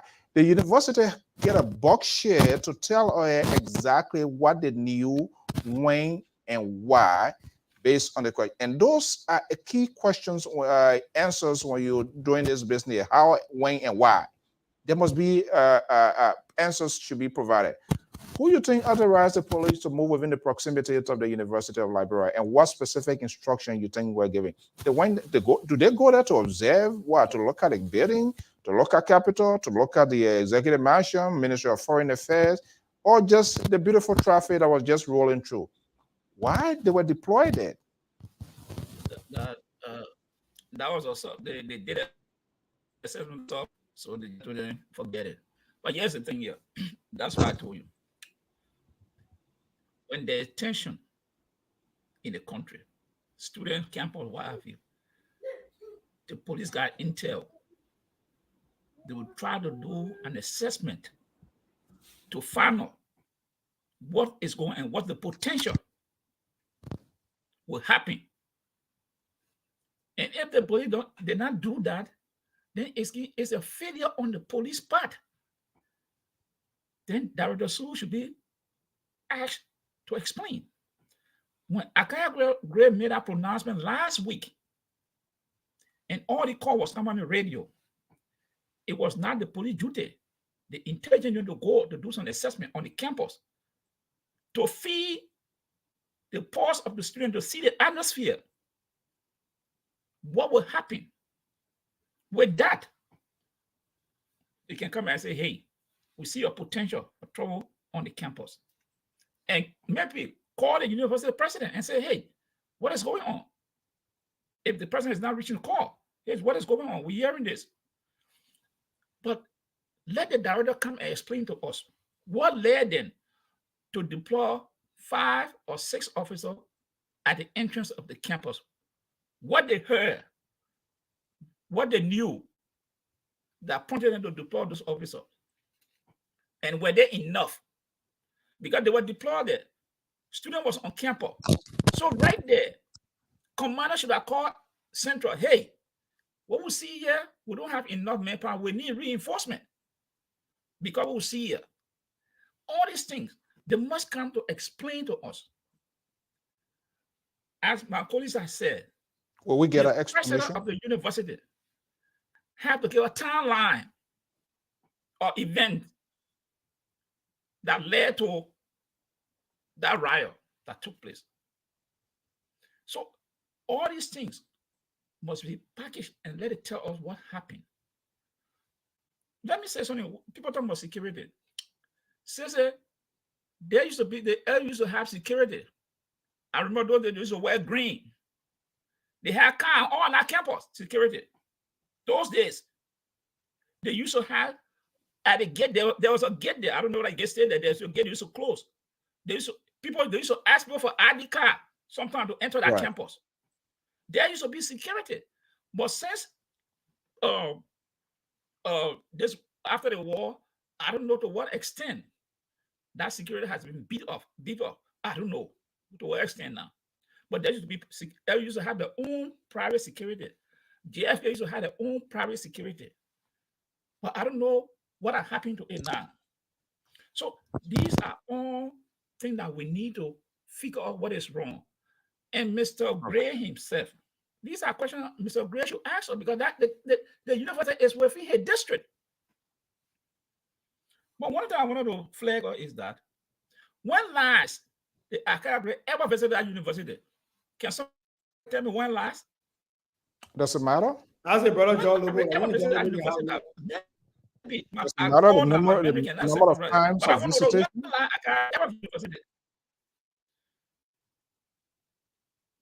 So these are issues we should be talking about. And here's the thing here. For the trouble. Akaya did not go over there as only representative. You had a director of National Forestry Authority was there with him. 2 ministers from the Ministry of Information, one, I think, Molba Kwali or Kwale, were there, and I think another assistant minister. They all accompanied Akaya on that campus. What was the motive? What was the motive of this guy going there? Now, let me ask Joy Lobo tell us. If we want to talk about to have a hearing on this, what I would suggest, there should be an independent council set up. That Mr. Akaya Gray will be invited. Where is it coming from? Yeah. Who will constitute the independent council or select committee or whatever? Well, the Senate or the president, if he wish to do so, George. If the president did, will you trust the judgment of that select committee? If it is independent. What is the category? What is your own measurement of independent? Okay, you can have the Liberian Council of Churches or a civil organization. Who will be praying for? What did you say? Liberian what? So you can have this, and you should have full representation of the student body there. We had LPR, SKTV, the class reloaded, the class, and the closing argument. SKTV, the network coming by. Yeah, so the way you doing phone drive now. Yes. So these are the things that I will state. But to point, let me say this. There's a reason that George Manuel Weah appointed Mr. Nelson, Dr. Nelson there. Oh, yeah. There's a reason. Yeah. What possibly is the reason? To cause most trouble on campus. What do I mean by that? Oh, remember when they were having the late Dr. Sawyer funeral on that service on that campus? Okay. Jefferson hold on one second. Let me pick up that service. All right. Wait on Keto again. Huh? Now wait on Keto again. I mean, the man is a contributor. Let a contributor don't make me speak crying. Yeah, so let me just say something. Okay. Okay, Mr. Keto, let's hear from you. I think they are getting under your skin before I go to George Lobo yet. Let's hear from you. Amos George is telling us, and that statement is not the view of the Liberal Public Radio to say that the president appointed the president of Culture, a man from Atlanta, Georgia, who's seeking for vote. Okay, let's hear from you, Keto. So, brother, say hi to the panelists over there, George Lobo, visitor, welcome. So this is the thing, you know, we who know some of the history of what has been happening on that campus, and especially for George, or maybe Mr. Sissy, I don't know about George Lobo because he was in the CWA on that side. They didn't probably go to university, or like probably went to school on this side. I went to Don Bosco. But this is the thing, right? I went to CWA university when it comes to student politics. It is time for us to be sitting down and trying to play politics with it and shift blame on national government or the actors that were there doing whatever. I think it's sad. Like I said before, and I maintain my position. University, student government, the infiltration of our political actors, the opposition, back in the day, to come and indoctrinate our children, our young people at the time, to do the dirty work against the government because they had no political balls to stand before the power that was. So they used the students going through the university Liberia, and then later on, they start to recruit junior high school, senior high school, because it was Tottenham High, Nipo Junior High, and just name it, all the other schools start falling through. Didn't know why they were even into this whole thing of demonstration. I think it was wrong then I think it's wrong now. I think student politics should remain on students on the campus of the university. Student politics should be about student problem on the university. If you're a politician and going to school at a university and you feel aggrieved about what government is doing, you go to your political party, your national political party, or hold your legislator or your representative put to fire so they can do something about it. But when you have students taking national politics and carrying it on the campus, bringing it outside the campus and attacking people and making it seem like the university is a political ground where nobody can go if the students are not in favor of the government, are in power, is bad. You can embrace opposition to go on that campus and you can heal them and put them in the air and make them sin. You cannot embrace somebody from the ruling establishment or the government from going in the place, and then we sit there and want to justify and play around. They'll call a spade a spade. I think it's about time, if we want our country to move forward, is for us to pull things in right perspective. Let the students be students. Let the politicians who are politicians be politicians. Let us go at it as politicians and whoever. But when the students get involved in national politics, it makes it very bad. Today, nobody can condemn the beating of other people, stripping naked of students on our campus by other students, because it's soup. Yes. Let's have a little quick conversation here. Students be students. What's the meaning of that? Oh, The meaning is, and the reason I brought that in, the same very soon went up the hill to the American embassy. You have people who from the same university that support the government went up on that side, and somebody was flocked. And what happened? It was carried a while that CDC beat people, and the ambassador came up, and it was all over the place. But yesterday, we saw on the very campus, the soup started to beat on other opposition party within the university before Akara's Gray could even enter the university. When Akara's Gray left, and the other students that came behind Yeke Koluba jumped on that dude and beat him mercilessly at the point of death. Where are you getting this report from? I got a video of it. You will see them in their uniform, the t-shirts, their khaki, taking rock and beating on the guy who the naked. You see the picture, the guy leaning on the sidewalk naked. I got a good video that you will see play by play. The first dude that they recognize, they say you are from the other party, what they call them, Proza or whoever party from, and you could hear the soup guy saying, "Yeah, okay, we got time. They'll beat this people on the campus." Let me hold you there. Let me hold you and go back to the guy. You can speak there. But let me ask you a question before. Do you think Liberians, you, including myself and any other Liberian, do we deserve answers to what has happened? You think so? We do, and we need that only answer. We need to put a stop to what is unfolding because it has a potential of putting us back into where we came from. Why do you think the police left the National Police headquarters and were moved to the University of Liberia? Do we need to know that? Who gave them that instruction and what specifically they were going to do? What did they tell them? I think the police didn't go over there. They even take care of riot on the campus. I think they went over there to make sure that traffic flow freely. And that's what they were there because when the journalists announced, was there any reason for which traffic was jamming? Well, students would have run on the main street. We saw soup coming outside the campus, running after other students and going back in. And people, a bystander were coming around. So I think the police yesterday was a busy day. People coming to the Capitol building, police station, so they have police standing around it so that people cannot barricade the street. I think that's what they were there for. And I think they miscalculated. Do you think there will be a full investigation into this? That's a required. Do you think it needs full investigation? Well, I think they need to investigate, and the investigation should be like lessons learned on how now to approach. Don't forget, the police are not welcome on a university campus like that when the students are there. The very students that take stone and throw university or police and say the student enter the campus. All right, hold on one second. George Lobo.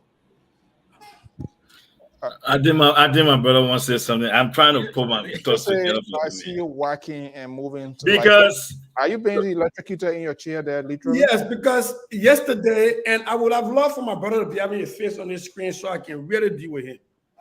Because yesterday, and hey, my brother Keto. Yesterday we had the same conversation, Keto and myself, and when I was the moderator, I couldn't speak. So now let me speak without being the moderator. I think this is being unfair, Keto, and I'm being very, very measured to say it's unfair. That you will see problems with soup, but you fail to lay an inch of responsibility on Akara's Gray. Yesterday, I pushed you over and over, and you refused to budge, and here you are again today. But you were saying there should be an investigation to determine what went wrong, how we shouldn't do that. But to have that investigation will include Akara's Gray. And look, let me push back for a little bit. I did not go to the University of Liberia. I went to CWA. But I will tell you this. To make a categorical statement and say the opposition did not have the balls to stand before the governments of the day, so they use students at the University of Liberia is vehemently false. Dr. Amos Sawyer went to jail several times.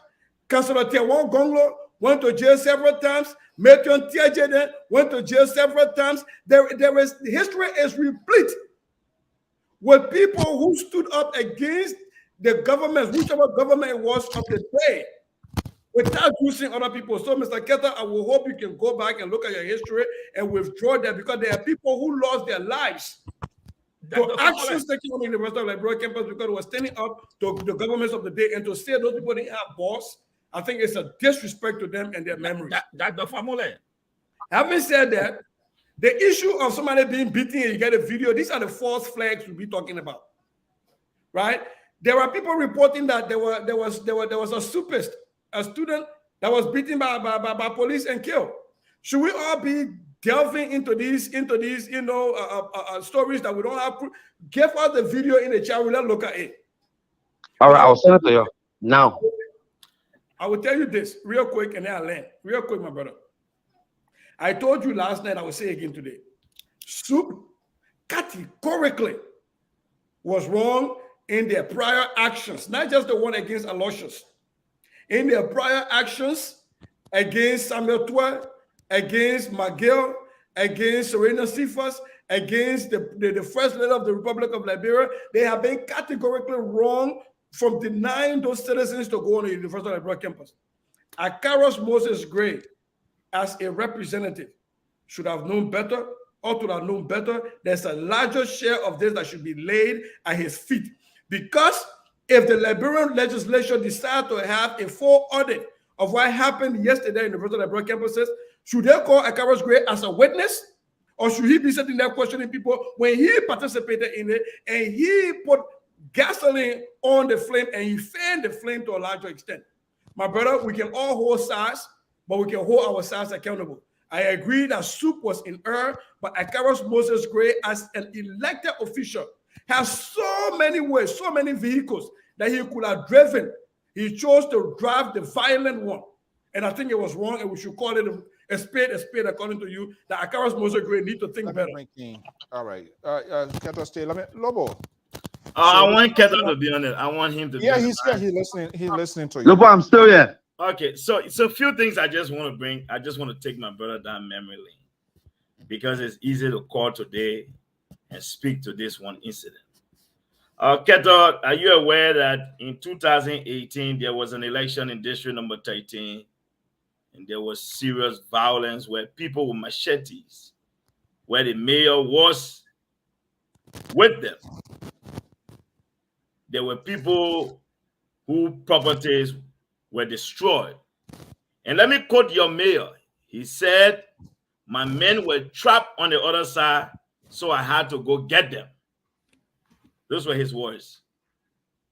And to hear you call today and speak about, we want to, sometimes the reason why I don't respond to sympathizers, admirers of the government is because for you people, I truly believe in my Kisi brother Koji when he said, there exist 17 continents, and I think some of you live on some of those continents.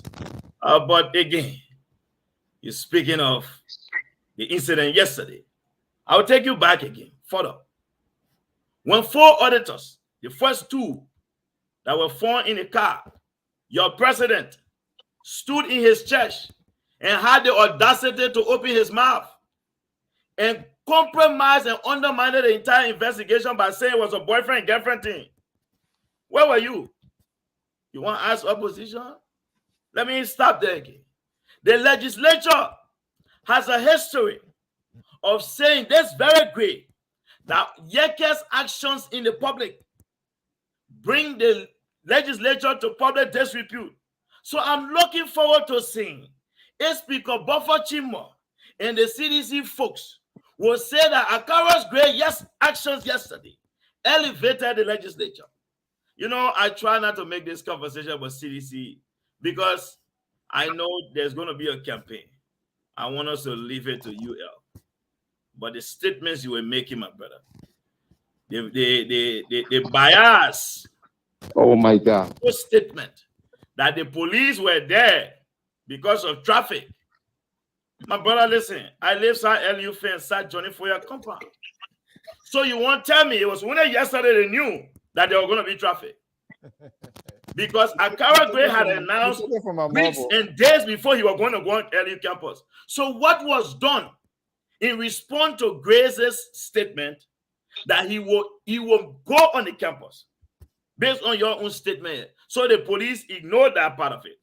Where anybody, we spoke of the need to investigate. This police has a history of doing absolutely nothing. And just to remind you, you people beat 102 at your party headquarters. You want me to glacier today? If I do that, I will not leave the show. No, I'll take the whole show to list the CDC when you all around the place. violence. But on the issue of what happened on campus, Akara Gray is a lawmaker.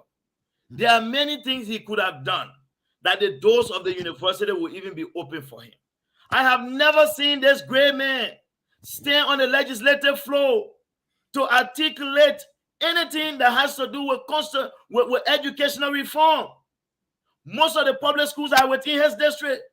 When was the last time we saw Grace standing up in Capitol Building to say, Ellie, right across the road, I'm standing to request that there's more funding made available for the university? But the only time he can go there to go showcase his little ill-gotten wealth, and you want to come here and can't say people using them? They're very same soup. I don't want to bring my party building in it, but those seeing young people, when Ellen was president, we have incidents. We can, if I was to go down the list here, but majority is not in the CDC, my brother. So it's unfortunate. Look, Mr. So you asked a brilliant question. And let me say this, by Joe. I don't like to, look, I'm a strong believer in management. And there's a reason why. They say for goals to be achievable, they must be realistic, they must be measurable. Look, Mr. So, honor the CDC. Anytime there is a pronouncement of an investigation, let me tell you what it means. This case has been concluded. Christopher, hold on one second. I'll bring you on. Because let's just go down this path. The 4 auditors, investigation. 16 billion, investigation. 25 million, investigation. District number 13, investigation. District number 15, investigation. In April of 2018, my brother, let me take you back so you can recall. Mayor Koji was going to Banga. He was involved in an accident when he wrecked the government car and killed that woman. What happened to the investigation? It's still being investigated. The police, I think their books are filled. Let them just do what they can do. The Liberian people. Don't forget the weapons. The weapons we still looking for the investigation on the capture of arms. So you consider these cases, they are cold cases now. We're not going to find answers to them. I'll bet anything you're not getting no answers. And that cold cases, cold cases, look at the fire. Okay, well, yeah, well, maybe, okay, let's see. How to call the other episode on RD or something. But let me go on the line here. Christopher Lottie Tobasi is a strong supporter of the ruling establishment. Christopher, and you believe in law and order. So in the interests of the Republic of Liberia, not necessarily the CDC, Liberty Party, ANC, don't mind those people then. All of them. LPP, the party too. You got to stop it here. You better phone call Elysian so we remember your name. You better go find one Baba party and join there. Okay, on a serious note, LPP. So Christopher, let me ask you, sometimes, for the most part, sometimes, you take a realistic approach on things, and sometimes partisan attitude don't kick in here. Is anyone, do you think, based on what you know, what you have heard so far, and strong sympathizer of law enforcement, is there anyone in your mind should be held responsible, accountable to what happens yesterday? Yes, I think the parliament as a whole, I think the lawmakers as a whole, because they are the first branch of government, they should be in America. This year must stay here, right? Must stay here. They went back to the drawing board and look at the laws that are not working. They took them out. They put new laws. You enact new laws.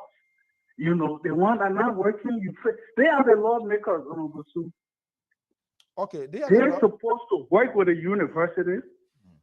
They're supposed to work with the university. I'm a big proponent of this university-based law enforcement department. Different from LMP. Let them just be there, go to work. That's their job, to be on our university campus if there are 100 minutes. They should have an arresting authority to arrest. and turn over to LMP. They should have authority to arrest. But the lawmakers, they got to craft these laws. They got to work with the university. Okay, in the interest of fairness, let's not put all of them in a basket of deplorable this issue here. Let's kind of eliminate, forget about the 103. Yeah, lawmakers. One of the persons so far, everybody's saying, well, he could have done something differently to avoid this crisis we are trying to manage, which of course we are unable to manage. That has to do with lawmaker Akara's Moses Gray. Do you think the judgment of this lawmaker also get us to this point of conversation? Anyway, whether good or bad, right? But at least he has brought this whole thing to national discourse or debate. You know, whether good or bad. But tell me now, who's going to go investigate Akara Gray? Say, Yomli Kangawa was throwing hot coffee on somebody the last time, being violent. You know, you have the other man, Dara Dillon, say they must stone the president and kill the president, stone his vehicle. So, come on now. That these guys, you got a bunch of them with ex-combatant rebels as their security guards, and these guys got no record. Christopher. Every one of them. Mr. Tobasi. Violent. Christopher. Nobody can get you hot. Allow Mr. Soki calling Christopher. Hey, woman. We're not going to temperament. John Lobo did not say nothing. Wow. John Lobo did not say, Donald Trump, you cannot kill the president. Don't stone his car. John Lobo that's talking over there. We got to be fair. I'm saying let's forget about CDC. Yeah, let's forget about university. Let's solve the problem of the university. The way forward. Don't let to the airport, he will land. Don't let to the airport. Leadership will listen to this man, and I hope he himself too will write them some of the great ideas tonight that he has put for here, so that we all can work with it as a starting point. So that this Christopher, listen now. Christopher, you know we get a taboo here. We get a taboo on this network. All, including ourselves as facilitator, we must be held accountable. Are you saying the Honorable Moses Akara Gray, lawmaker, is he above the law of the land? I mean, I'd say nobody is above the law of the land. You know, I don't even know if the university even have policy. You see, policy, rules, and regulations. Honorable Sue, what we live by in this America, anywhere in the world. But can you tell him who appointed the president of the university, so maybe that will help him too? Even at your job. Okay. The first thing they give you is the policy, rules, and regulations. If you don't follow it, you're gone. Moses Akara Gray is I don't know whether the university got policy, rules, and regulations. I'm still looking for it.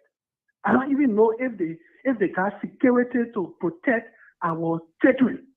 You know, life and property. I'm still looking for it. I don't even know who is the president. The law enforcement background. Listen to me. I'm not also me. So I'm not talking soon. No, the man said the man you in your column already. True. So I'm not talking soon. Yeah. So you with this sort of law enforcement background, so when the police or paramilitary they are being asked to move into a potential place where there could be potential violence, why you think the police were ordered to move? Do you agree with Keto for traffic? Right. What sort of traffic? People were graduating? There was no. I said when you dispatch the police, when that 911 call comes into dispatch, and you tell them where your emergencies are, maybe you got several of them, many of them. You know, a first responder or wherever to send. You know, whether you want ambulance, you want police, you want wherever you want. I'm saying when they dispatched them yesterday. Why you think they were dispatched? It means there was an incident. There was no emergency. What sort of emergency? They don't know yet, but I don't know who placed the call, who dispatched it, who called it, who asked for it. Thank you so much. We don't know yet. But there was an emergency incident, something was happening, and they called them and they dispatched them. Thank They you. got on the scene, they assessed the scene, they made sure the scene is safe, all these things, they did all of that. So you think in your mind when the guy not saying the scene was stabilized, everything was normal? I'm just assuming, I said maybe the scene was safe, maybe there was, Okay, I but don't what- know what they observed. Why would he say maybe he didn't see the videos? All of that. You bring Keto can complete the thing here. All right. Yeah, but let me close too now. Yeah, 30 seconds. Gee. Quick. I'll go to the My man, Okay, that Serena, you gotta go close. No lead to the airport. We are talking north. On October, we talk. The people did the same thing in 1984. The same students, they did the same thing in 2001. The same suit. It's about time now that this thing be called student government instead of student party, and let put rules and regulations. Let me just pick this last call from New Jersey and I will come to you guys, please. Thank you so much. Okay, let's go to Pepper State here. Let's Pepper burn my mouth before I go this evening here. 609 number 2128. Oh, our host gone. Caller, are you there? I think the caller, I think the host gone. Keto, you still on the, but the Keto still now on the line no more. No, you know. So George, while we're waiting for Mr. So to come back, I don't know if you want to respond real quick to the comments. No, to be honest with you, I would say this to you. I think I'm very. We got it. I think we are back. Okay, I don't know how you can, I hope you don't put Pepper in my eye from New Jersey. I can't went. Okay, no, I won't put Pepper in your eye from New Jersey. All right, good evening. Just kidding. Good evening, brother. Welcome to the show.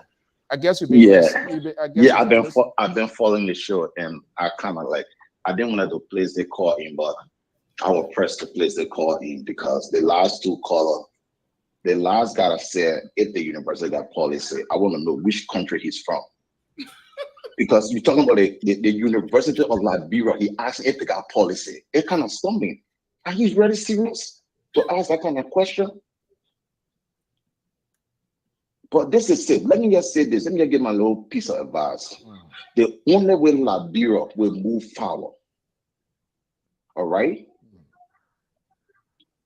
Like this is it. The country, the University of Liberia do have a policy. Let me just answer this question. But we need to get strict rules and order in that country. I'm a typical Liberian. I live in Liberia. I went to school from first grade, from kindergarten to 12th grade. And when I hear from these guys, this is no party thing. You can love the party, but what right is, let me pull it there. But these guys will see the right, they will twist it. Like they don't see nothing wrong. The other guy said, the police want to go direct traffic. The University of Liberia, that Douala market, is that Douala market that they can direct traffic? The Canada are talking. We got to stop. If we want for Liberia to go forward, we got to stop some of these things. We got to stop. I was in Liberia last year. I saw Moses Gray. Like we said, he's the representative for district number 8. And he said, the University of Liberia fall within his district. We agreed. The university was closed. Okay. As soon as he didn't get the announcement, it was closed. 30 seconds. The journalist asked him, say, you came to have lunch and all the places are closed. What your duty was to do, to leave the campus. But you saw it, like my friend Lobo said, some other guys are on our campus yesterday, they have never been to the University of Liberia. They're 7th grade, 5th grade, but we're on campus to call chaos. Okay. Thank you so much. And, it's so sad. It's sad. All right. Thank you. Keto, stay on or you gone? Yeah, Keto here. Keto, I'm here. Okay, because you let it do here wrong. Don't mind Keto. You can't hit, then you hang on. Keto, let's hear your last word before I go to the panelists. My last word again, brother. So I'm only after you tell me my last word.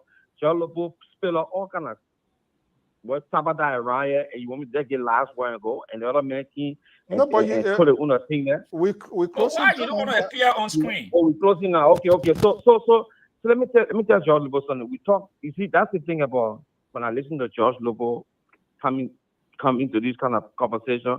When they ask a specific question on a specific topic, he goes all around from Genesis to Revelation. We talk about Revelation, he going back to Genesis.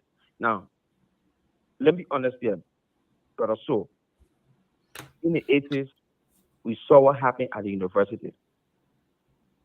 And I've seen this because my brother still came at me on that issue, that political leaders had the balls to stand before government. They were at the University of Liberia at that time. There were students there too. Maybe not Amos Sawyer, but some of the people knew because they were at the university at that time. When flyers used to come, they used to drop at the university. Nobody would know how it even spread in the town. It was from the University of Liberia. They used the university students, the Progressive Alliance, used the university students to disseminate the information in the town, from connecting other high schools and junior high schools to carry on demonstration against government. That's a fact. It happened in Liberia. No. We were there in the 80s. We saw it until Doe had to send Grady Addison to the campus and students got killed in the process. So this is the thing I'm saying here. We cannot have our cake and eat it. We have to sit down, moving forward as a country. The young generation that want to come and take over this country to move our country forward. We have to understand that if you're a politician, stay in the league of a politician. If you're a student, stay in the league of a student. If you're a doctor, stay in the league of a doctor, being a doctor. You cannot what political students as a student and want to come into national politics.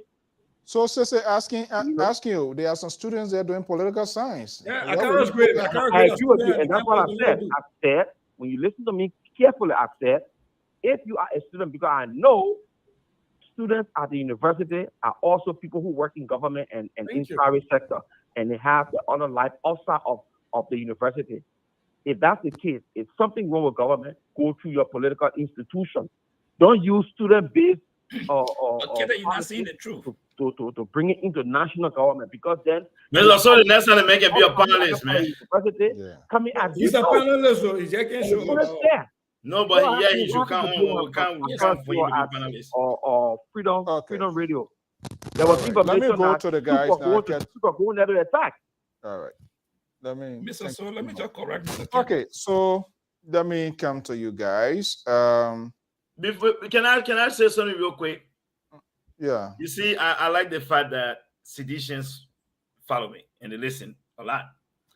For him to say we're talking in Revelation, and I went back to Genesis, I just wanted you to understand that Genesis is the first book of the Bible. You will not understand the end of any story if you didn't read the story from the beginning. It is good that I had to take you back, because you seditions, you people forget. You say if you're a student, you must stay a student. Then your president is a pastor. Let him go stay be pastor. He's a musician. Should he stay a musician? You know, you people just talk. I ain't got patience. I'm here to discuss serious things. I want to get hot. It's about. I will get my title. I mean, you know, I want to deal with sedition in Liberia. I will get my closing argument to get up. Where you go? Yeah, get your argument to him. I will deal with seditions in Monrovia, not yet. I won't be different. We'll talk national. LPR is a public network, so we respect. We can differ with them with their views, their opinions. No, I respect all Liberians. I don't care. You know, other people say, "Oh, God, we don't call people." We must be here accountable for things that we say. Whether it's a true, it's a fact. You can judge that, but I want. You guys are footballer. Let him stay on the soccer page then. So, this is quite interesting. The politics of Liberia, George Lobo, Sese Goya, Amos George Lobo, a Unity Party guy, Amos George. Call me on my phone. Okay, my time. I'm no closing argument. Yeah, you give it to him. Amos George supports. Who do you support again? Who? The communist men, the men like that. The men drinking coke on through. The men get free coke. So you think I would be afraid of George Lobo and Sese? Not all of. I mean, Keto, if you want to hang out there, no, that's fine. Hang there because he said something that I want to correct. Keto, come on. I guess he's a panelist. The Progressive Alliance were not on the university campus. Get that. There's a difference between the Progressive Alliance and that of Moja. Moja was based on the university campus. Progressive Alliance was outside. It was a political institution. Progressive Alliance never. Okay, he's our guy. Let me call him back. Hey, he's on my phone. No, let me call him on the same number. Go ahead. So the man on my phone. Oh, you on the phone? Okay, he will answer your phone. What tablet? Dr. Larry Topa. Are you there? I'm here. Oh, okay. Those were people who were on the Moja side in the late 80s. Those are people who were on the Moja side. Michael George, John Bear, Nathaniel Bear, they were on progressive side of J. Bagger Matthew. So let's set it straight. You didn't just come here and say progressive was putting a flyer. No. It was Moja that started that leaflet business in Liberia. So let's get the record straight. Now, let me go to Kevin. You said something that the guy who was beaten, there were two boys. I don't know whether you watched their own press conference today from CDC. They said that they showed two gentlemen that they said they were motorcyclists. Go and watch your tape. Your own CDC press conference said they were motorcyclists that they beat on LU campus. Two boys they had in display with a haircut. Are those students of the University of Liberia? They drop off grade delegations. Those are the people that grade carried there. They want it. Your own CDC people said it. Those are the people that grade carried the motorcyclists. Now, what motorcycle got to do on the university campus? Come on. You talk about this and that. Dr. Lester Tenney is a professor at the University of Liberia and a strong supporter of CDC.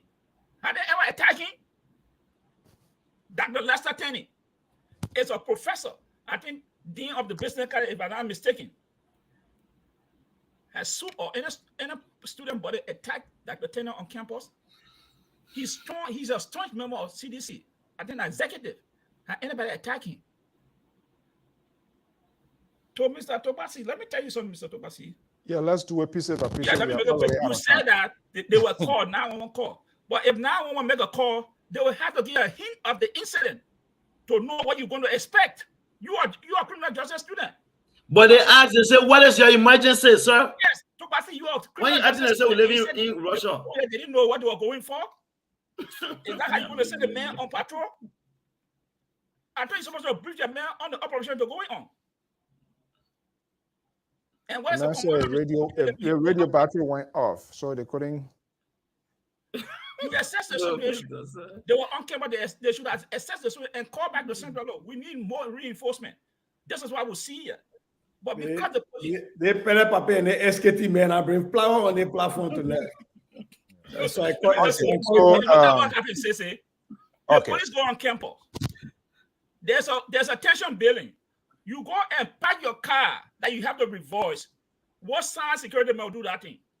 That car should be put in a tactical position that you can jump and pull up. But because they didn't park the car the way it should have been parked, let's go. Hitting somebody. There's a video I had here for some reason. I don't know how when it's trickled here, but a pig is a pig. You can put listen to what is a pig. Trying to under this the greatest case. Yes. Okay, guys. Let me. Okay, Josh. Yes, something. But he don't said that don't put me your thing. Don't hold me on your witness. Of the Senate, so nobody should call a Kaya Gray name. Our chair, the sedition, President Protem said nobody should call a Kaya Gray name. Then what is they hearing about? When Akaya Gray has been the subject, and you said nobody should call him on the floor. That's our chair. Okay, let's leave it at. Let me go to Joyce and Cecit Lawo. All right. This is the frustration to ordinary Liberians, to who still looking around to find a political accommodation. Everyone that took side tries to defend their own little alligator. Eventually, they're going to go in the belly of that alligator. It doesn't matter which side. But this sort of political correctness tone is always been escalated to the highest height. When we talk these issues, we try to find a solution because it's our country. Let me make you someone select committee chair this evening, George Lobo, even though it may not meet the consensus of other people, to find solution to this problem. What should the government or what should the university authorities do right now to avoid this sort of crazy thing that we are having here? To avoid, what can they do? The damage is already being done. What is the way forward? You know, Mr. So the very first thing as a leader when you take over any organization, there's some basic fundamental principles. The reason why people ask for turnover notes, the reason why people do assessments in their first 3 to 6 months is to understand the magnitude of the level of work you'll be inheriting, is to know what needs to be done. Liberia is the only country where people inherit institutions, and their justifications for why they didn't deliver or they can't deliver is to blame their predecessors. Any men who were here were doing it. So the first thing that needs to be done, and that's one of the reasons I see my brother Tobasi asking me to be serious. I don't take, to be honest with you, any conversation that involves cities, I don't take you serious. There may be no disrespect from your president that I don't take nothing CDC serious. Just so you know that. That's just how I treat CDC business. Because you guys have been never serious before, you've never been serious while in government. You will not be serious when you leave power. So that's just how I treat you guys. Having said that, Mr. So, you appoint a new leadership. The first thing you do an assessment. What are the problems facing the university? The issue of student leadership. What type of reforms we need to bring to bear so that we create a learning environment. Because I would say this to you, not everybody on the university campus is involved with any of these student political parties. I know some students, they just go there, they want to study, they want to sit down outside, read, take their test, and leave. But they get caught up in these ongoing campus problems. So you want to create that learning environment first of all. But the failure of the administration to address those concerns, to do those basic things. Now we can go on a national level. What sort of conversation are educators, lawmakers having? Do they have the proper funding? I heard people spoke about prior to the war, there were securities at the campus. The university had security. Yeah. The university is struggling. The CDC is the only government that allot money for people, but they don't even get 20%. You allotted 650,000 to BWI, you get them 45,000. That's how you operate. Everything is a scam. You allot. Let me put your country on the book. They say the men love Grand Gila gave you 650,000 in country development fund. You don't even get 60,000. But they say the man that does something. Let me finish. So my point here, the university, you say we've given them more money in the budget than any president. Okay, true. But they face more problem under your leadership than any other president. So what is the argument? So these basic things, Mr. So, if we want to keep students on campus, the reason why in other countries you see students focus on their work. Yes, we understand the need for student engagement, politics, and things should always happen. But the schools can have regulations. Look, I'll tell you straight up, Mr. So, I am not the smartest man. But if I walk into UL campus today and I was a president for 6 months, I guarantee you, there are basic things I would do in the first 6-7 months. You will not have that many free people running around, say they own the Palawa talking all day. They're scheduling, just basic scheduling.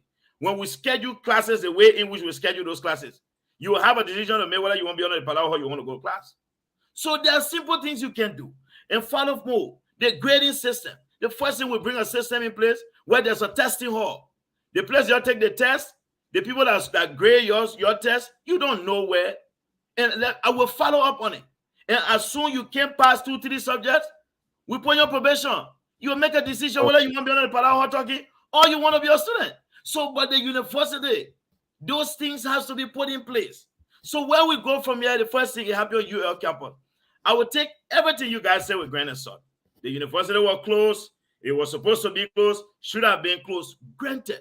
So if the university, let's just assume, I'm being stupid for a second. If it was closed, then why or that or Akaras will be given an exception to go there? That's it. That's the first thing. I agree with you people. There should be independent hearings. Again, let me say this. I don't want to act like a fool. I'm a Liberian. I was born there. I grew up there. I know how the CDC operates. Any investigation, President George Weah, the GAC investigated, the LACC investigated. What the man did, he took it, he gave the Justice Ministry to go reinvestigate. It's just another waste of time for it to end. Okay. All right. You can't do wishful thinking. So, the Liberian people need to make a decision. This government will not do it. We need to decide on what type of future we want. It starts with October, this coming election. That is it. All what we can say is just about time. October will decide where we want to go. If we want to reform the university, if we want to reform our country, if we want to be respected, if we want to have a responsible government where the president is not recording songs, where people are not making fool out of themselves, we have to decide for ourselves. The university, whatever we get it, is based on the decision we make in 2017. And that is what it is. Okay. So, Sister Goya, we found a solution. George Lobokin out. The president of UL should be fired. Well, I am not a favor of just firing without finding out the fault. I get into the bottom line, because if you don't discuss this thing, if you don't point out the wrongs, the next person you're going to bring, you don't know they're going to do, end up doing what. Firing, is that a solution without us going in depth how it happens and other people, not just only, I don't think it should be only the president, but the boss start with him. He is the chief administrator of that campus.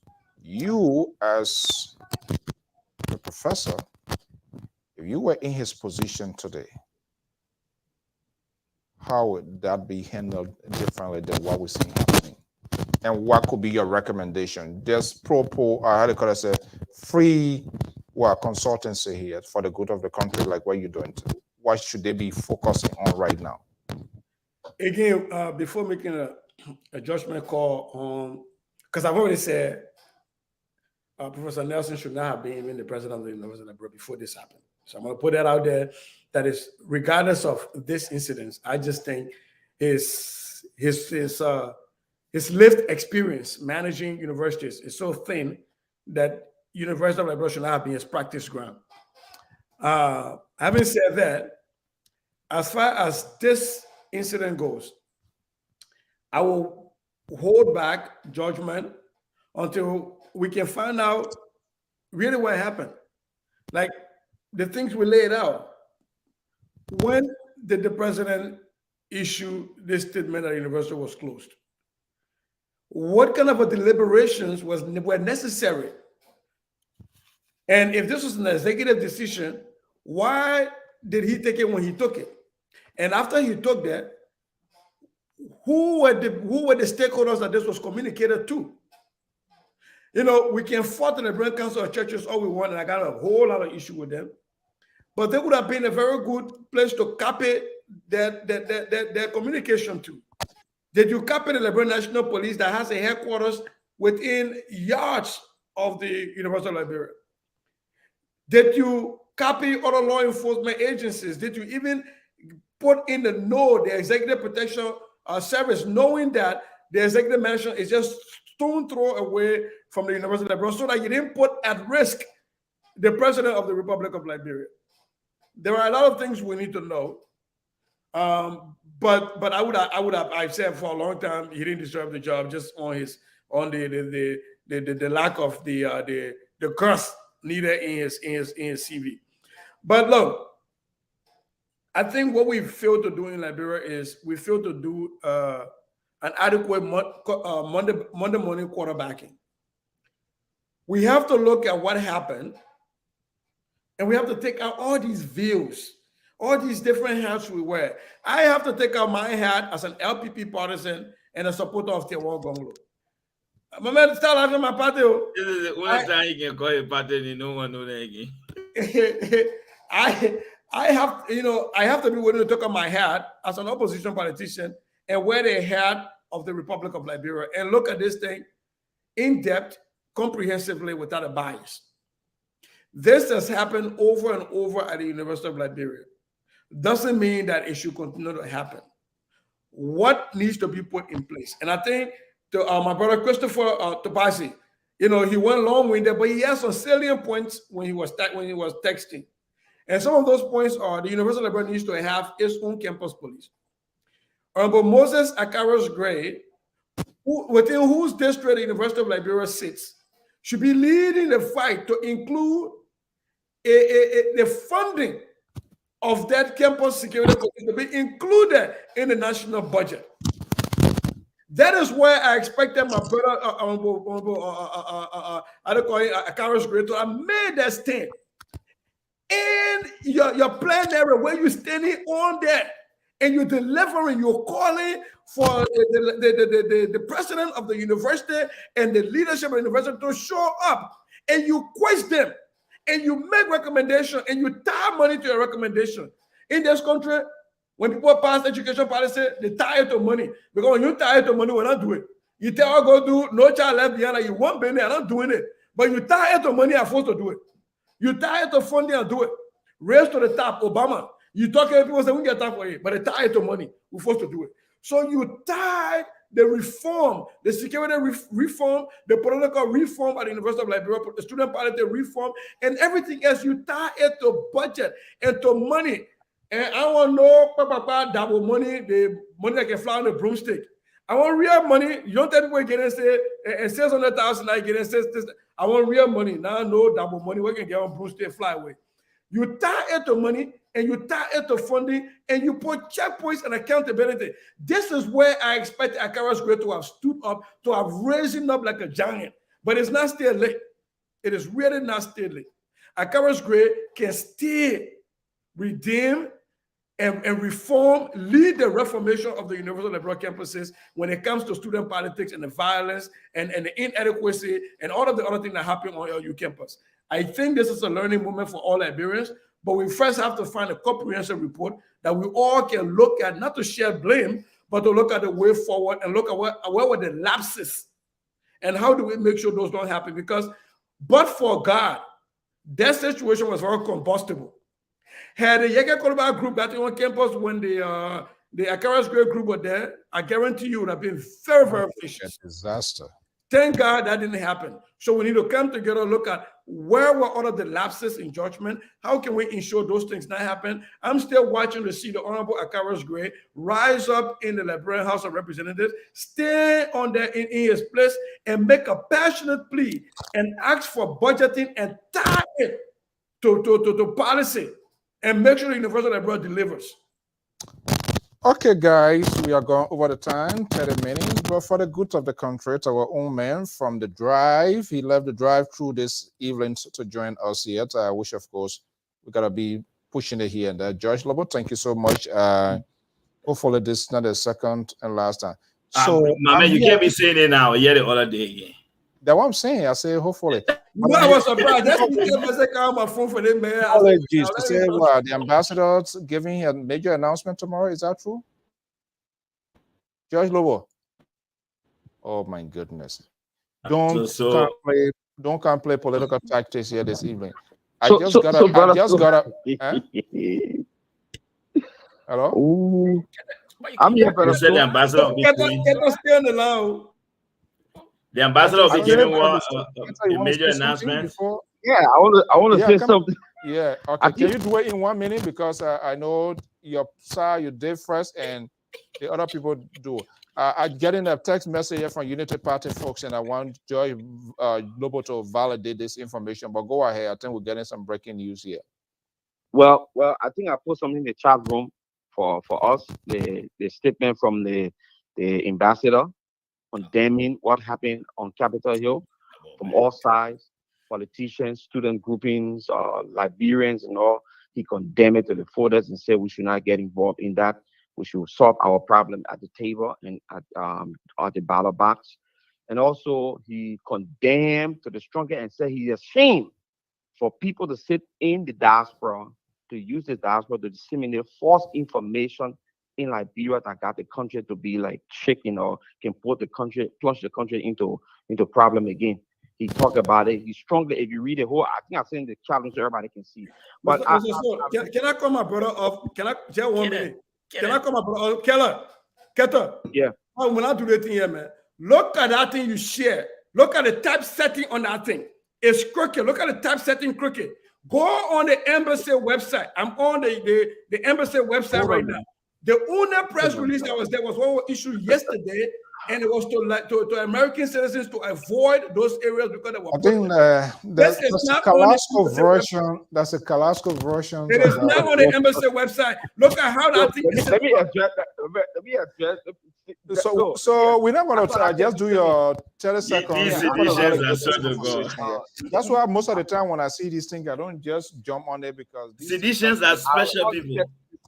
See, I saw the test you sent me. I knew you want, but let me just talk to brother Square. I like the way you started your closing, by also recognizing what I said, that the university should be a place where students will go and learn, and there should be rules set aside that students will follow. And if you were given the opportunity to work for the first 6 months, you put things in place. Meaning, for my understanding, you're trying to say what the students are doing or what they've been doing in the past is not the right way.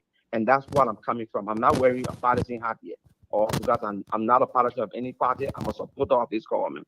This is the thing. Time immemorial, the university has been a trouble spot in our country. Our students have been used to carry on dirty works of politicians, and that's my stand. It could be Joe. We have to say it could be somebody else. Joseph Parker tomorrow, they will do the same thing. If we don't nip it, guys, we got to stick to the time. I think we went through this. We have gone more than 30 some more minutes. Well, every good thing. Let's hear the ambassador is making an announcement. George Lobo, is that what you're hearing from your end? I have no knowledge on that. Come on. Why are you guys, everybody tight late? Easy problem. SKT get my face. Say answer the question. I mean, Mr. So in the Liberian community, people are talking. You don't have a knowledge about that. When would this announcement comes into play? So, which announcement are you guys anticipating first and foremost? Say me. I'm not speaking for anyone. I'm speaking for myself. Okay, which announcement are you anticipating? The VP. I want to see the announcement coming from Ambassador Boyka, Tiawongonglo, Ellis Coleman. We need to have a full team. And I know this concept of, we still get a long time, 7 more, 8 more remain. Please, I don't want to have a repetition of what happened, making somebody again to end up being packed. So we need, if there's anything to replacement, so that people will replace it. Is the vice president close in making his decision of his running mate? Absolutely. That I can assure you. We are. How long we get to go? Nah, that I would not do. You should know me way better than that. That's not something I would do. But I can assure you, there have been people looked at. There are negotiations ongoing. That I can tell you. There have been serious. Or without? With aimed, or is it vice president taking with aimed? Yeah. Is he considering any potential Liberian outside of the bare way of the Unity Party, for example? No, he's not picking. He's not going that route. We were looking outside. We expand our horizon. One thing we try to do is to make sure. Look, at the end of the day, I was in the coalition of the Unity Party. No coalition. We are looking at all Liberians. All Liberians. Any one Liberian, Mr. So, you could be a potential candidate. Person coming from Capitol Hill? Mr. So, again, I say you could be a potential candidate. All right. All Liberians. Can you do us a favor? Can we have access to the vice president, please? If the vice president do, the other time I try, I think you mentioned something to tell you. And when I had, he and the vice president had a conversation. And I will continue to push for it. Because this is a problem where some of us have with you people. Everybody tries to be protective of their own people. No, not me. I think you guys. Yeah. So, and the reason I'm saying this, maybe they will say this platform is not friendly. Ambassador Weah, Ambassador Boyka, Ellis Coleman, come there. You're going to get vote because. But I want to give you the Unity Party chairman, our man Capet Boyan. He would like to speak on national issues on Tuesday. Yes, I would love to have him here. You are okay. Then you have Capet on Tuesday. Because we're hearing another faction we're hearing another faction or Unity Party in the making having because Dr. Harry Papa Messi say he won't come to send the suspended. Yeah, let him come. That would be nice. Who's that? Is he suspended or he back now? He is still suspended. Okay. We run institution. We are not going to play that. We can't be talking of going to abroad to bring change, and we can't do it. We can't exhibit those principles. Right. Guys, thank you. We can't do that. All right, gentlemen. Great conversation, but tomorrow we're going to be back here. This guy say he's going to be the representative for Amos George District. I don't know, Amos George, are you from District number 5 in Bond County? Amos George, they are going, man. No, that John Lobo man. Remember Unity Party, so John Lobo can't get the Unity Party man. Yeah, like UP man. One thing I want to be very clear about after the Unity Party, I don't care who you pick to run on your ticket. If the person is currently serving, I will campaign based on their legislative accomplishment. So I'm showing all of them. How many times you voted for us, the policies you stood up for. When our 16 billion went missing, did you collect your 10,000? Look, Liberian lawmakers are wicked. We say 16 billion of the country went missing. The guys went back. They collected 10,000 each. They say, think about it. Look. So no reason of always, guys. I'm having headache right now. Thank you. See you again, man. All right. Okay. You see John was showing about $16 billion. Look at that. Look at that. Thank you so much. Ketot, let's leave it at this conversation will always be. Thank you so much. Okay, guys. To all our many viewers, listeners, we want to thank you so much. I'm Afonso Ziensot of the Liberia Public Radio and LPR-TV. Your comments, your tweets, your interactions, and those of you that call is such a rewarding one. Your commitment to this network cannot be overemphasized. It is about a sovereign nation, and we need to open up. If you someone who pressure can always go up, then don't listen to this conversation because you will hear them. But what we do here, we do not cut people off because that will not even solve the problem. We need to know the inner minds, the thinking, and how these people, their support for these folks to call their political leaders. That's the bottom to top approach, because if you can't persuade, if you can't get to know what these people so strongly believe in and doing what they are doing, you will not tackle the root causes of what we are having. So we don't cut, as long as you're not insulting, you can call me whatever name you want to call me, ugly, blind, whatever, it's up to you. You have the right to convict me, to say, I am this party, that is cool, no problem. As long as there's no insult. And this is why we need to elevate the intellectual discourse of our country, because everybody throwing tantrum for no reason, political tantrum, every day can turn defense his or her own alligators, those people who they have supported. And when they get it tomorrow in less than 1 month, and they come here and say, I am disappointed. The reason you are disappointed because you insert your own emotion, your personal feelings, forgetting to know you are talking about a sovereign nation. And you so much believes in those people to the extent you were unable to raise your hand to even ask the person that you're voting for why you want to be senator, why you want to be representative, why you want to be president. You deliberately, on purpose, decided not to ask those questions because you have been politically blindfolded and out of deceit. And we are seeing this happening over and over. So this is why when you call in here, we also ask you questions. Not just only the president, not just only the lawmakers, all of us, including us as facilitator, we do have shared responsibility for our country to make sure to make a good decision for the good of the country, not necessarily what is in it. Of course, don't get me wrong, politics is all about interest. But considering what is unfolding at this time, we need genuine, authentic, real people. And so we make bad decisions, the electors, because lack of information, falsehood, innuendos, subliminal messages, saturated people making fake information, and people wrong with it, And you, the supporter of them, you defend it to the core belly. So it's the same. CDC defend their own, ANC defend their own, Unity Party defend her own. It's all over. And that has to come to a stop. And the only way that comes to a stop is to have these genuine conversations by not shoving things down the throat of Liberian. Every Liberian has the right to think and feel the way they feel about the government, about the oppositions, about how the society is playing out. Should we sanction peoples of their voices? This is why the civil rights may have a roundtable conference, but our inability, lack of political tolerance has created all of these deepened wounds that we still find it way to cure. So we shouldn't insult people. We should listen to people, even if it sounds so horrible and terrible.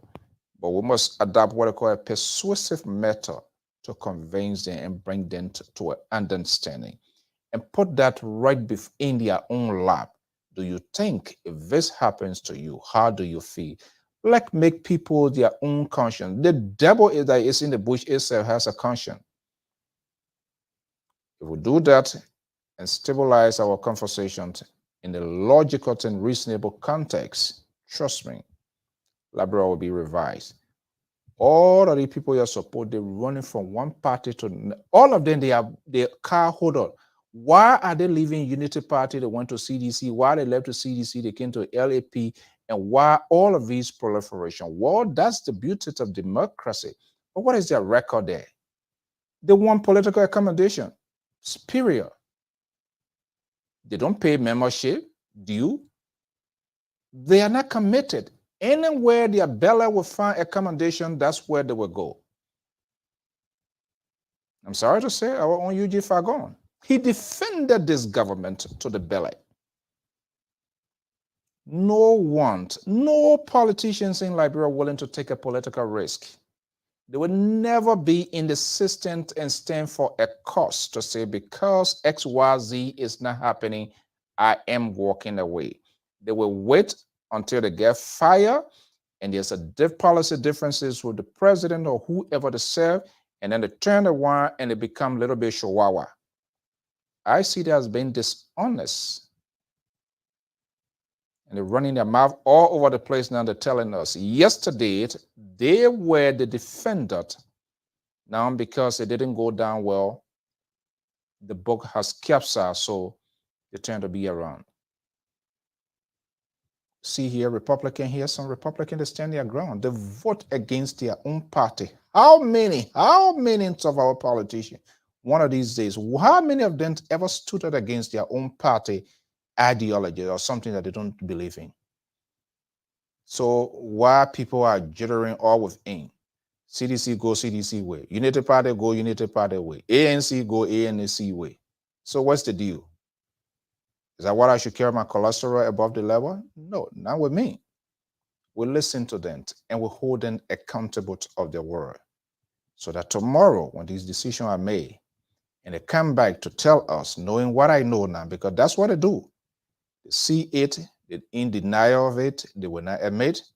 And when it goes wrong, then they come back and tell us after a year or months, knowing what I know now. You knew it on purpose, you were in denial. You refused because you thought something was there. Now it didn't happen. You tried to play a political correctness. It's unacceptable. That's not what we want Liberia to be. If this is the first time, we say thank you so much for coming here this evening.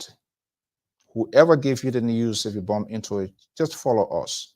Unfortunately, sometimes we have a conversation that does not suit your political taste because we don't too much drama going on. So entertainment is the minimum on this network.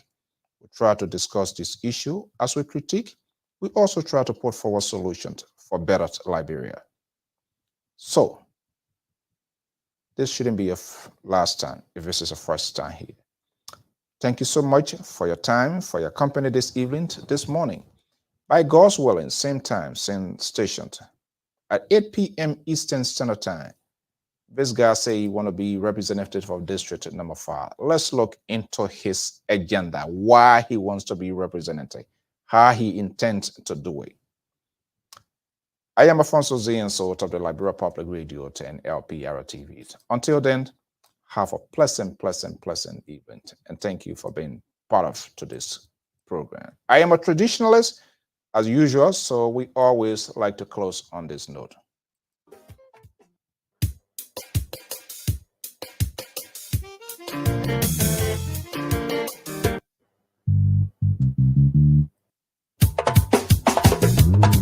This is the song. And let's go to neighboring La Côte d'Ivoire. Thank you so much and have a pleasant evening. Le parrain permanent, Monsegela Rock. Assez au papa.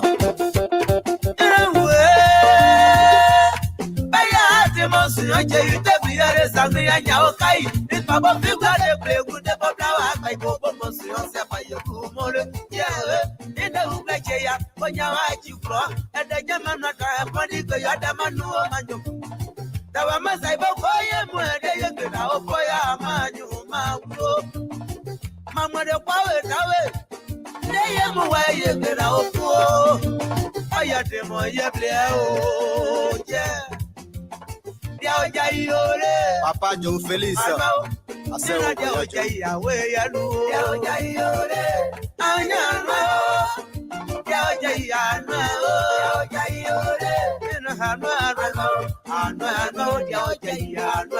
Les femmes dynamiques de Taoubli.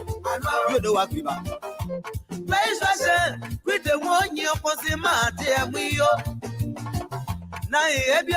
Présidente Gay Marie.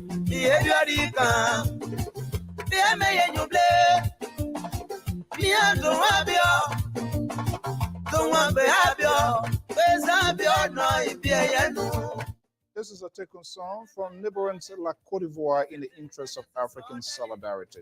Thank you so much and have a pleasant evening for sharing your evening with us.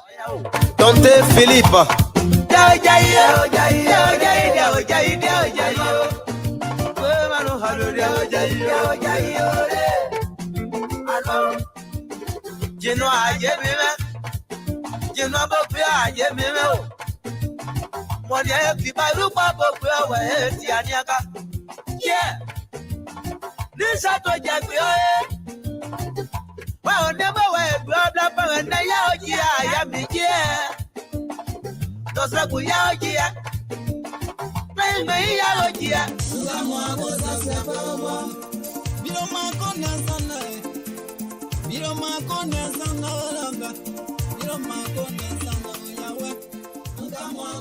Do you want to share your events with the world? Why not contact us? We are Liberia Public Radio, LPR. We are the specialists in advertisements, commercials, radio and TV services.